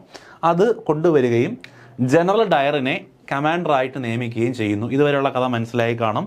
നോക്കുക, ഇനിയാണ് കഥയുടെ ഗതി മാറുന്നത്. On April 13, April 13 famous Jallian Wala Bagh incident took places. നോക്കുക, ഫേമസ് അല്ല, ഇൻഫേമസ്. കുപ്രസിദ്ധമായ ജാലിയൻ വാലാബാഗ് ഇൻസിഡൻറ്റ് നടക്കുന്നു. ഫേമസ് എന്ന് പറയുമ്പോൾ പ്രശസ്തിയാണെന്നുള്ളതാണ്. ഇൻഫേമസ് അത് പ്രശസ്തമല്ല, കുപ്രസിദ്ധം. നല്ലൊരു സംഭവമല്ല ജാലിയൻ വാലാബാഗ് എന്ന് പറയുന്നത്, അല്ലേ? ജാലിയൻ വാലാബാഗ് നടക്കുന്നത് 1919 ഏപ്രിൽ 13. ഡേറ്റ് ഓർക്കുക, 1913 ഏപ്രിൽ 1919 ഏപ്രിൽ 13. അപ്പോൾ എന്താണ് ഇവിടെ നടക്കുന്നതെന്ന് ചോദിച്ചാൽ, ഓൺ ദാറ്റ് ഡേ, ആ ദിവസം, a crowded villagers who had come to Amritsar attain a fair gathered in the enclosed ground of Jallian Wala Bagh. ഒരു വലിയ ഗ്രാമീണരായിട്ടുള്ള ആളുകളുടെ കൂട്ടം എന്ത് ചെയ്യുന്നു, അമൃത്സറിലെ ഒരു വലിയ ഗ്രൗണ്ടിൽ തടിച്ചു കൂടിയിട്ട് അവിടെ ഒരു സമ്മേളനത്തിൽ പങ്കെടുക്കുന്നു.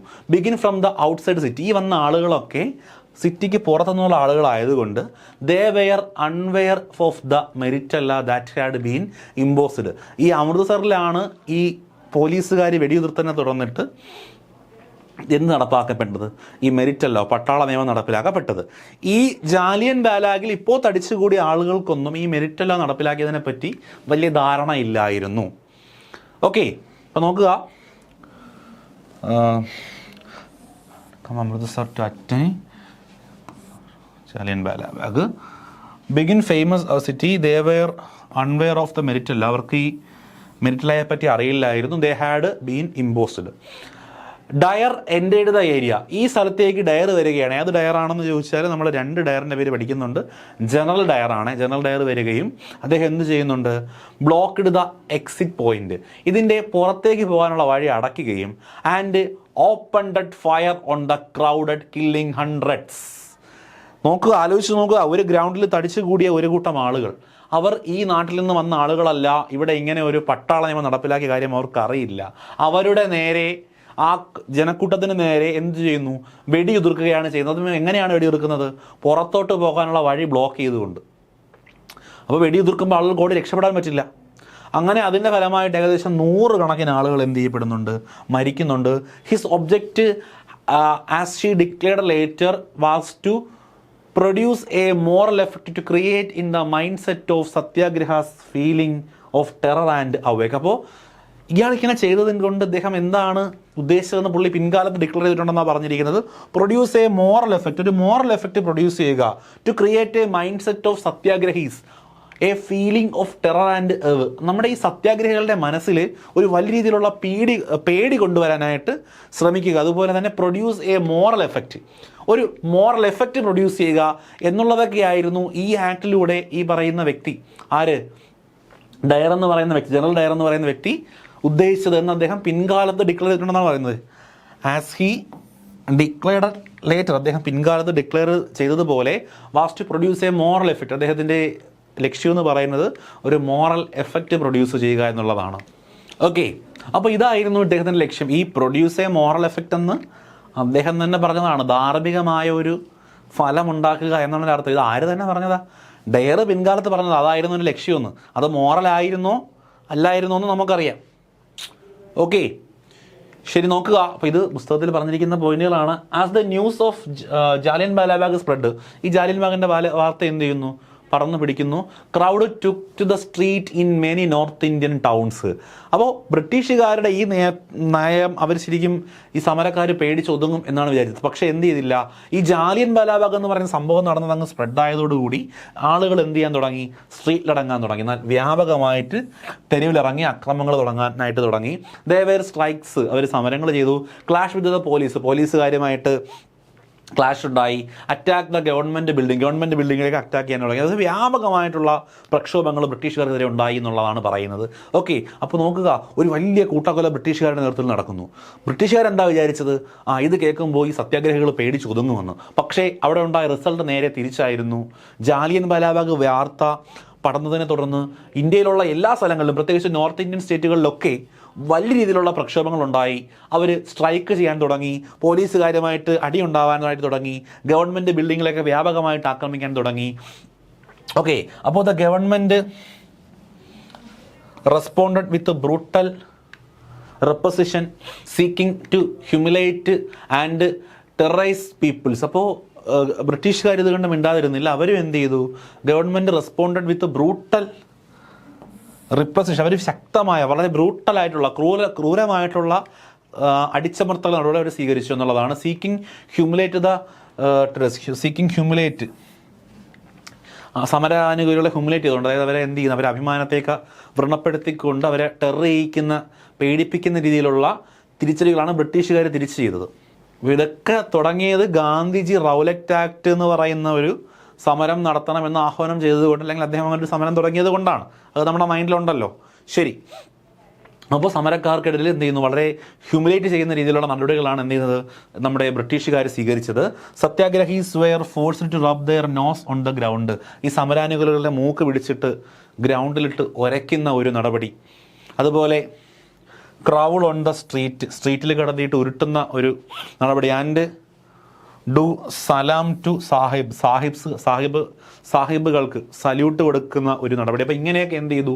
ഈ സമരക്കാരെ കൊണ്ട് ബ്രിട്ടീഷുകാർ ചെയ്യിച്ചു. അതായത് അവരെ അങ്ങ് നമ്മളെങ്ങനെയാണ് പറയുന്നത്? നമ്മൾ നാണം കെടുത്തുക എന്ന് പറയില്ല, ചുമ്മാ അടിച്ചോടിക്കുകയല്ല ചെയ്തത്. ഈ രീതിയിൽ അവരെ ഹ്യൂമിലേറ്റ് ചെയ്യുന്ന രീതിയിൽ, അങ്ങനെ ഹ്യൂമിലേറ്റ് ചെയ്ത് അവരെ പേടിപ്പിക്കുന്ന രീതിയിലുള്ള നടപടികളാണ് ബ്രിട്ടീഷുകാർ തിരിച്ചു ചെയ്തത്. അപ്പോൾ നമ്മൾ നോക്കി, ആദ്യം ബ്രിട്ടീഷുകാരുടെ നിയമം കൊണ്ടുവന്നു. അതിനെതിരെ സമാധാനപരമായിട്ട് ഇന്ത്യക്കാർ സമരം ചെയ്തു ഗാന്ധിയുടെ നിർദ്ദേശപ്രകാരം. ബ്രിട്ടീഷുകാർ തിരിച്ച് അതിനെതിരെ വെടിയുതിർക്കുന്നു. അതിൽ പ്രതിഷേധിച്ചുകൊണ്ട് ജാലിയൻ വാലാബാഗ് എന്ന് പറയുന്ന സ്ഥലത്ത് അടിച്ചുകൂടുന്ന ആളുകളെ ഒരു നിയമത്തിൻ്റെ പേരിൽ വെടിവെച്ച് കൊല്ലുന്നു. അതിനെതിരെ വീണ്ടും ശക്തമായിട്ട് പ്രശ്നം നടക്കുന്നു. അപ്പോൾ ബ്രിട്ടീഷുകാർ എന്ത് ചെയ്യുന്നില്ല? ബ്രിട്ടീഷുകാർ ഒതുങ്ങുന്നില്ല, അവരും തിരിച്ചാക്രമിക്കുന്നു. People were flogged and village were bombed. ആളുകളെയൊക്കെ പേടിപ്പിക്കുന്ന പോലെ വില്ലേജുകളൊക്കെ ഇവർ ബോംബ് എറിയുന്നു. Around Gujranwala in Punjab, now in Pakistan, പ്രധാനമായിട്ടും പഞ്ചാബിലെ ഗുജർവാല എന്ന് പറയുന്ന ഒരു വില്ലേജിനെ ബേസ് ചെയ്തിട്ട് അവിടേക്ക് എന്ത് ചെയ്യുന്നവർ ബോംബിടുന്നു. ഇപ്പോൾ ഈ ഗുജർവാല എന്ന് പറയുന്ന സ്ഥലം പാകിസ്ഥാനിലാണ്. Seeing violence spread. അപ്പോൾ ഇങ്ങനെ ഭയങ്കരമായ രീതിയിൽ വയലൻസ് സ്പ്രെഡ് ചെയ്യുന്നു. അതായത് ബ്രിട്ടീഷുകാരിങ്ങനെ ഇന്ത്യക്കാരെ ടോർച്ചർ ചെയ്യുന്നു, എന്നാൽ ഇന്ത്യക്കാർ അടങ്ങുന്നില്ല. അവരും എന്ത് ചെയ്യുന്നു, ബ്രിട്ടീഷ് പ്രോപ്പർട്ടീസ് ആക്രമിക്കുന്നു, പോലീസിനെ ആക്രമിക്കുന്നു തുടങ്ങിയ കാര്യങ്ങളൊക്കെ ചെയ്യുന്നു. അപ്പോൾ ഇതൊക്കെ കണ്ടുകൊണ്ട് Gandhiji called off the movement, Gandhiji ഈ പറയുന്ന സമരം പിൻവലിക്കുകയാണ് ചെയ്യുന്നത്. ഓക്കെ, അപ്പോൾ ഈ ഒരു സമരത്തിലൂടെയാണ് ഗാന്ധിജി എന്താകുന്നത്, ഒരു ദേശീയ നേതാവായിട്ട് ഉയർന്നു വരുന്നത്. അല്ലെങ്കിൽ അദ്ദേഹം ഇന്ത്യ ഒട്ടാകെ അറിയപ്പെടാൻ തുടങ്ങി. അദ്ദേഹം തുടങ്ങി വെച്ചൊരു സമരമാണ് ഈ രീതിയിൽ അക്രമാസക്തമായിട്ട് പോകുന്നത്. ഗാന്ധിജി എന്താ ലക്ഷ്യം വെച്ചത്, നോൺ വയലൻസ്. പക്ഷേ എന്താ ഈ സമരത്തിൽ നടന്നത്, കംപ്ലീറ്റ് വയലൻസ് അല്ലേ. അങ്ങനെ വലിയ രീതിയിൽ വയലൻസ് വന്നതോടുകൂടി ഗാന്ധിജി എന്ത് ചെയ്യുന്നു, സമരത്തെ പിൻവലിക്കുകയാണ് ചെയ്യുന്നത്. അപ്പോൾ ഇത്രയും കാര്യങ്ങളാണ് നമ്മുടെ പുസ്തകത്തിനകത്ത് ഇതുമായിട്ട് ബന്ധപ്പെട്ട് പറഞ്ഞിട്ടുള്ളത്.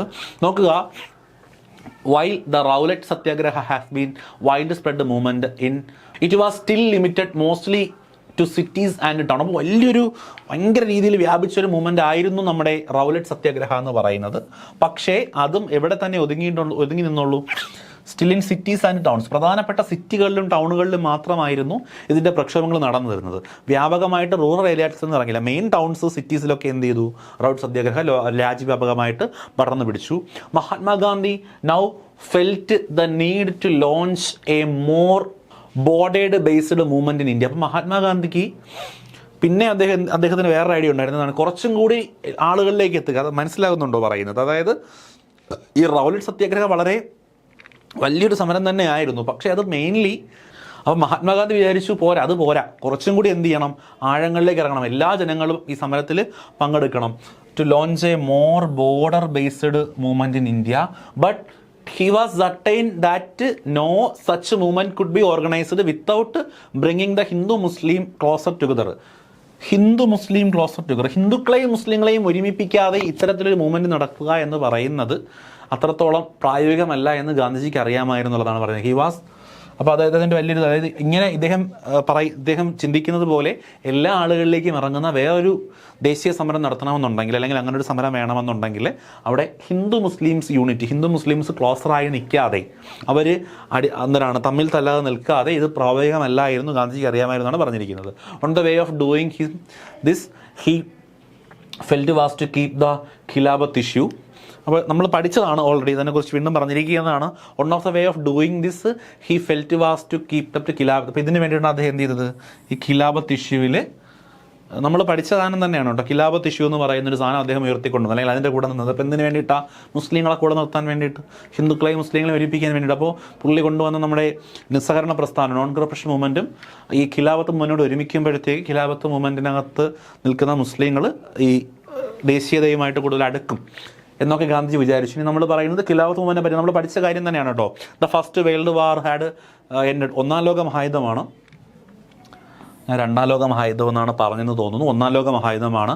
വാർ ഹാഡ് എൻഡഡ്, അവസാന സമയത്ത് with the defect of Ottoman തുർക്കിയിലെ ഓട്ടോമാൻ സാമ്രാജ്യം തോൽക്കുന്നു. And they were rumour that ഹർഷിഡ് the peace Henry was going to impose on the Ottoman Emperor, the spiritual head of Islamic world, ഖലീഫ. നമ്മൾ ആ പഠിച്ച പോയിന്റുകൾ തന്നെയാണ്. ഈ തുർക്കി സാമ്രാജ്യം ബ്രിട്ടീഷുകാർക്ക് മുമ്പിൽ പരാജയപ്പെടുന്നു. അപ്പോൾ പരാജയപ്പെട്ടതിനെ തുടർന്ന് എന്ത് ചെയ്യുന്നു, ഇവിടെ കറക്റ്റായിട്ട് പറയുന്നുണ്ടത്, ഒരുപാട് റൂമറുകൾ സ്പ്രെഡ് ചെയ്യുന്നു. That he was going to imposed the Ottoman emperor, Ottoman സാമ്രാജ്യത്തിലെ രാജാവിനെ അവർ ജയിലിലടയ്ക്കാൻ പോവുകയാണെന്നുള്ള രീതിയിൽ വലിയ രീതിയിൽ റൂമറുകൾ പ്രചരിപ്പിക്കുന്നു. The spiritual head of Islamic world Khalifa, the spiritual head of Islamic world, ലോകത്തിലെ ഇസ്ലാമിക്കുകളുടെ സ്പിരിച്വൽ ഹെഡായിട്ടുള്ള ഖലീഫയെ പിടിച്ച് ജയിലിടുമെന്നുള്ള വാർത്തയൊക്കെ എന്ത് ചെയ്യുന്നുണ്ട്, പ്രചരിക്കുന്നുണ്ട്. ടു ഡിഫെൻഡ് ഖലീഫാസ് temporal power, a Khilafat committee was formed in Bombay on March 1990. അപ്പോൾ ഈ പറയുന്ന ഖലീഫയെ പ്രൊട്ടക്ട് ചെയ്യാൻ വേണ്ടിയിട്ട് എന്ത് ചെയ്യുന്നു, ലോകമെമ്പാടും ഒരു മൂവ്മെൻറ്റ് വരുന്നു. നമ്മൾ നേരത്തെ പഠിച്ച കാര്യങ്ങൾ, അതാണ് ഖിലാഫ് മൂവ്മെൻറ്റ്. അതിൻ്റെ ഫലമായിട്ട് ബോംബെയിൽ ഒരു ഖിലാഫത്ത് കമ്മിറ്റി ഫോം ചെയ്യുന്നു. Young generation Muslim leader like brothers Muhammad Ali and Shaukat Ali began discussing with Mahatma Gandhi about the possibilities of united mass action on this issue. ഇതിൻ്റെ ഫലമായിട്ട് ഇതിന് നേതൃത്വം കൊടുത്ത രണ്ട് വ്യക്തികളാണ്, രണ്ട് ബ്രദേഴ്സാണ്, മുഹമ്മദ് അലിയും ആൻഡ് ഷൗക്കത്ത് അലി. അവരെന്ത് ചെയ്യുന്നു, ഡിസ്കസിങ് വിത്ത് മഹാത്മാഗാന്ധിയുമായിട്ട് ഡിസ്കസ് ചെയ്തിട്ട് ഈ ഇഷ്യൂവിനെതിരെ ഒരു മാസ് ആക്ഷൻ എടുക്കാനായിട്ട് തീരുമാനിക്കുന്നു. Gandhi saw this as an opportunity to bring Muslim under the umbrella of unified national movement. അപ്പോൾ ഗാന്ധിജിയെ സംബന്ധിച്ചിടത്തോളം ഇപ്പോൾ ഗാന്ധിജിക്ക് നമ്മുടെ റൗലറ്റ് ആക്റ്റൊക്കെ ഈ റൗലറ്റ് ആക്ട് നടക്കുന്നതും നമ്മുടെ ഖിലാഫത്ത് നടക്കുന്നതും ഒക്കെ ഏതാണ്ട് ഒരേ വർഷമാണ്. ഓക്കെ, ഇപ്പോൾ ഗാന്ധിജി ഈ ഹിന്ദുക്കളെയും മുസ്ലിങ്ങളെയും ഒരുമിച്ച് നിർത്തിയാൽ മാത്രമേ പുള്ളി വിചാരിക്കുന്നത് പോലെ ഒരു വലിയ മൂവ്മെൻറ്റ് നടത്താൻ പറ്റൂ എന്ന് വിചാരിക്കുന്ന സമയത്താണ് ഇങ്ങനൊരു അവസരം കിട്ടും. സ്വാഭാവികമായിട്ടും ഗാന്ധിജി എന്ത് ചെയ്തു, മുസ്ലിങ്ങളെ എന്താണ് ഈ നാഷണൽ മൂവ്മെൻ്റ് എന്ന് പറയുന്ന ഒരു കുടക്കീഴിൽ കൊണ്ടുവരാനായിട്ടൊരു അവസരമായിട്ട് ഇതിനെ കണ്ടു എന്നുള്ളതാണ്.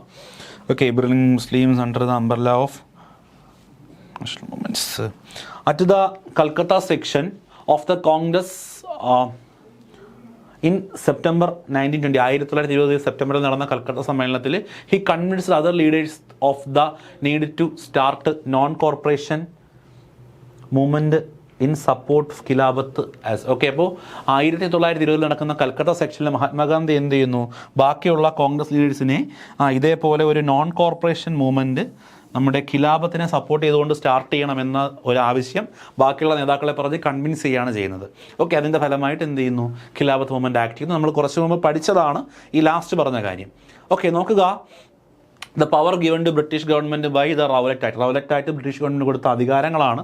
ഇത് നമ്മൾ കുറച്ച് മുമ്പ് പഠിച്ചതാണ്. Any citizen can be arrested and imprisoned without trial. വിചാരണ കൂടാതെ എന്ത് ചെയ്യാം, എല്ലാ ആളുകളെയും പിടിച്ച് അറസ്റ്റ് ചെയ്യാനായിട്ട് പറ്റും എന്നുള്ളത്. ഓക്കെ, നോക്കുക, the British police were given to the power to search and detain anyone at any time and anywhere. British പോലീസിന് എന്ത് ചെയ്യാൻ പറ്റൂടെ, എല്ലാ ആളുകളെയും എവിടെ കയറിയാണോ സെർച്ച് ചെയ്യാം. Power to search retain anyone at എവിടെ വേണോ എന്ത് ചെയ്യാം, ആരെ വേണോ കയറി പരിശോധിക്കാം എന്നുള്ളൊരു നിയമം കൊടുത്തു. ഓക്കെ, അടുത്തത് any Indian can be arrested without A warrant. ഏതൊരു ഇന്ത്യക്കാരനെയും വാറൻ്റ് ഇല്ലാതെ അറസ്റ്റ് ചെയ്യാം എന്നുള്ളത് നിയമം. നമ്മൾ കുറച്ച് നേരത്തെ പഠിച്ചതിന് ഒന്നുകൂടെ ഡീറ്റെയിൽ ആയിട്ട് തന്നിട്ടിരിക്കുന്നതേ ഉള്ളൂ. Can be imprisoned indefinitely without trial. വിചാരണ കൂടാതെ എത്ര നാൾ വേണമോ അറസ്റ്റ് ചെയ്ത് പാർപ്പിക്കാൻ നമ്മൾ ആ ടെക്സ്റ്റ് ബുക്കിനകത്ത് കൃത്യമായിട്ട് 2 വർഷക്കാലത്തോളം എന്ന് പറഞ്ഞിട്ടുണ്ട്. അടുത്തത് secret trials can be held in the certain courts. അപ്പോൾ secret trials can be held in certain courts. അപ്പോൾ ചില കോർട്ടുകളിൽ എന്ത് ചെയ്യാൻ പറ്റും, ചില സീക്രട്ട് ട്രയലുകൾ നടത്താനായിട്ട് പറ്റും. ഇതൊക്കെയാണ് ഈ റൗലറ്റ് ആക്ടിലൂടെ ബ്രിട്ടീഷുകാർക്ക് കിട്ടിയ അധികാരങ്ങളെന്ന് പറയുന്നത്. അപ്പോൾ ഇതുകൊണ്ട് സ്വാഭാവികമായിട്ടും ഇന്ത്യക്കാർക്ക് ദോഷം ചെയ്യും എന്നുള്ളതാണ്. The appeal against the court verdicts can be denied. അപ്പോൾ ഇതും അതിനകത്തുള്ളൊരു പോയിന്റാണ്. അപ്പോൾ ഈ ഇങ്ങനെയുള്ള കോടതി വിധികൾക്കെതിരെയൊക്കെ എന്ത് ചെയ്യാൻ പറ്റും, നമുക്ക് സാധാരണഗതിയിൽ അപ്പീൽ ചെയ്യാൻ പറ്റും. റൗലറ്റ് ആക്ട് പ്രകാരം ഇങ്ങനെയുള്ള അപ്പീലുകളൊക്കെ എന്ത് ചെയ്തു, നിരസിച്ചു എന്നുള്ളതാണ്. അത് appeal against the court verdicts can be denied. അപ്പോൾ ഇങ്ങനെയുള്ള നിയമങ്ങൾക്കെതിരെ അപ്പീലുകൾ നിരസിക്കാനായിട്ട് എന്ത് ചെയ്യാൻ പറ്റും, അപ്പീലുകൾ നിരസിക്കുക, അപ്പീലുകൾ സ്വീകരിക്കാതിരിക്കുക തുടങ്ങിയതൊക്കെയായിരുന്നു റൗലറ്റ് ആക്ടിൻ്റെ പ്രധാനപ്പെട്ട എന്തെന്ന് പറയുന്നത്, റൗലറ്റ് ആക്ടിലെ പ്രധാനപ്പെട്ട പോയിന്റുകൾ എന്ന് പറയുന്നത്. അപ്പോൾ ഈ കാരണങ്ങളൊക്കെ എന്തിന് കാരണമാകും, നോക്കിയേ, ഇന്ത്യക്കാരെ ചുമ്മാ പിടിച്ച് അറസ്റ്റ് ചെയ്യാം, എവിടെ വേണോ കയറി പരിശോധിക്കാം, പിടിച്ച് ജയിലിൽ ഇട്ടിട്ട് എന്ത് ചെയ്യാം, രഹസ്യ വിചാരണ നടത്താം, വിചാരണ കൂടാതെ കാലാകാലങ്ങളോളം ജയിലിൽ ഇട്ടേക്കാം, ഇതിനെതിരെ ഒന്നും അപ്പീൽ പോലും കൊടുക്കാൻ പറ്റില്ല തുടങ്ങിയ നിയമം ഒക്കെ ആയിരുന്നു. അപ്പോൾ ഇതിനെതിരെയാണ് എന്ത് ചെയ്തത്, ശക്തമായിട്ട് പ്രക്ഷോഭങ്ങൾ നടന്നതെന്നുള്ളതാണ്. The viceroy who implemented Rowlatt act. Rowlatt Act നടപ്പിലാക്കിയ വൈസ്രോയിയുടെ പേരാണ് ലോർഡ് ചെംസ്ഫോർഡ്. ചെംസ്ഫോർഡ് പ്രഭുവാണ് റൗലറ്റ് ആക്ട് നടപ്പിലാക്കിയത്. അങ്ങനെയാണെങ്കിൽ viceroy repeals Rowlatt act. Rowlatt Act നിർത്തലാക്കിയ വൈസ്രോയിയാണ് ലോർഡ് റീഡിംഗ് പ്രഭു. ഓക്കെ, അപ്പോൾ റൗലറ്റ് ആക്ട് നടപ്പിലാക്കിയത് ലോർഡ് ചെംസ്ഫോർഡ് പ്രഭുവാണ്. റൗലറ്റ് ആക്ട് നിർത്തലാക്കിയത് ലോർഡ് റീഡിംഗ് പ്രഭുവാണ്. On April 6, 1919 Gandhi called for a national hartal against Rowlatt Act. നമ്മൾ ആ പുസ്തകത്തിൽ കണ്ടതാണ്. April 6 ഗാന്ധി ജയന്തി ഇതൊരു നാഷണൽ വൈൽഡ് ഹർത്താൽ നടത്താനായിട്ട് തീരുമാനിച്ചു. Gandhiji first mass event related to the national movement was non corporation movement. ഗാന്ധിജിയുടെ ഏറ്റവും ആദ്യത്തെ ഒരു ബഹുജന സമരം എന്ന് പറയുന്നത് നോൺ കോർപ്പറേഷൻ മൂവ്മെൻറ്റ്, നിസ്സഹകരണ പ്രസ്ഥാനമാണ്. നോൺ കോർപ്പറേഷൻ മൂവ്മെൻറ്റിനെ കുറിച്ച് വിശദമായിട്ട് നമ്മൾ പഠിക്കുന്നുണ്ട്. നമുക്ക് Gandhiji called off the strike of April 1899 after the protest against the Rowlatt Act turned to violent. നമ്മൾ ആ പുസ്തകത്തിൽ കണ്ട സാധനം തന്നെയാണ്. ഈ റൗലറ്റ് ആക്ടിനെതിരെയുള്ള പ്രക്ഷോഭങ്ങൾ വയലൻസിലേക്ക് തിരിഞ്ഞതോടുകൂടി ഗാന്ധിജി എന്ത് ചെയ്തു, സമരം പിൻവലിച്ചു. അത് പിൻവലിച്ചത് April 18 ഗാന്ധിജി April 18 എന്ത് ചെയ്യുന്നു, സമരം പിൻവലിക്കുന്നു. ഓക്കെ, ബ്രിട്ടീഷുകാർ റൗലറ്റ് ആക്ട് നിരോധിച്ചത് 1922 ക്ലിയർ അല്ലേ? അപ്പോൾ റൗലറ്റ് ആക്ട് നടപ്പിലാക്കിയ വൈസ്രോയി ചെംസ്ഫോർഡാണ്. അത് നിർത്തലാക്കിയത് ലോർഡ് റീഡിംഗ് ആണ്. നിർത്തലാക്കിയ വർഷം 1922 ഗാന്ധിജിയുടെ ഏറ്റവും വലിയ ബഹുജന സമരം എന്ന് പറയുന്നത് നോൺ കോർപ്പറേഷൻ മൂവ്മെൻ്റ് ആണ്. ഏപ്രിൽ 6 ഗാന്ധിജി നമ്മൾ പഠിച്ച പോയിൻ്റ് ഒരു ദേശീയ ഹർത്താൽ നടത്താനായിട്ട് തീരുമാനിക്കുന്നു. ഗാന്ധിജി റൗലറ്റ് ആക്റ്റുമായിട്ട് ബന്ധപ്പെട്ട സത്യാഗ്രഹം പിൻവലിച്ചത് 1919 ഏപ്രിൽ 18 എന്നുകൂടി ഓർത്ത് വച്ചിരിക്കുക.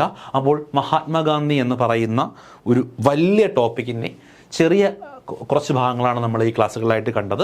ഇതിൻ്റെ ബാക്കി ക്ലാസ്സുമായിട്ട് അതുപോലെ ഈ അടുത്ത ക്ലാസ്സുകളുടെ PYQ സെക്ഷനും ക്വസ്റ്റ്യൻ ഡിസ്കഷനും ഒക്കെ ആയിട്ട് നമുക്ക് മറ്റൊരു ക്ലാസ്സിൽ വീണ്ടും കാണാം. നന്നായിട്ട് വർക്ക് ചെയ്ത് പഠിക്കുക. നിങ്ങൾക്ക് ഒരുപാട് ക്വസ്റ്റ്യൻസ് ചോദിക്കാൻ പറ്റുന്ന SCRT NCRT ഫാക്റ്റുകളൊക്കെ ഉള്ളൊരു മേഖലയാണിത്. അപ്പോൾ മറ്റൊരു ക്ലാസ്സിൽ ഇതിൻ്റെ റിലേറ്റഡ് ഫാക്റ്റുകളുമായിട്ട് നമുക്ക് വീണ്ടും കാണാം. അതുവരെ ഏവർക്കും നന്ദി.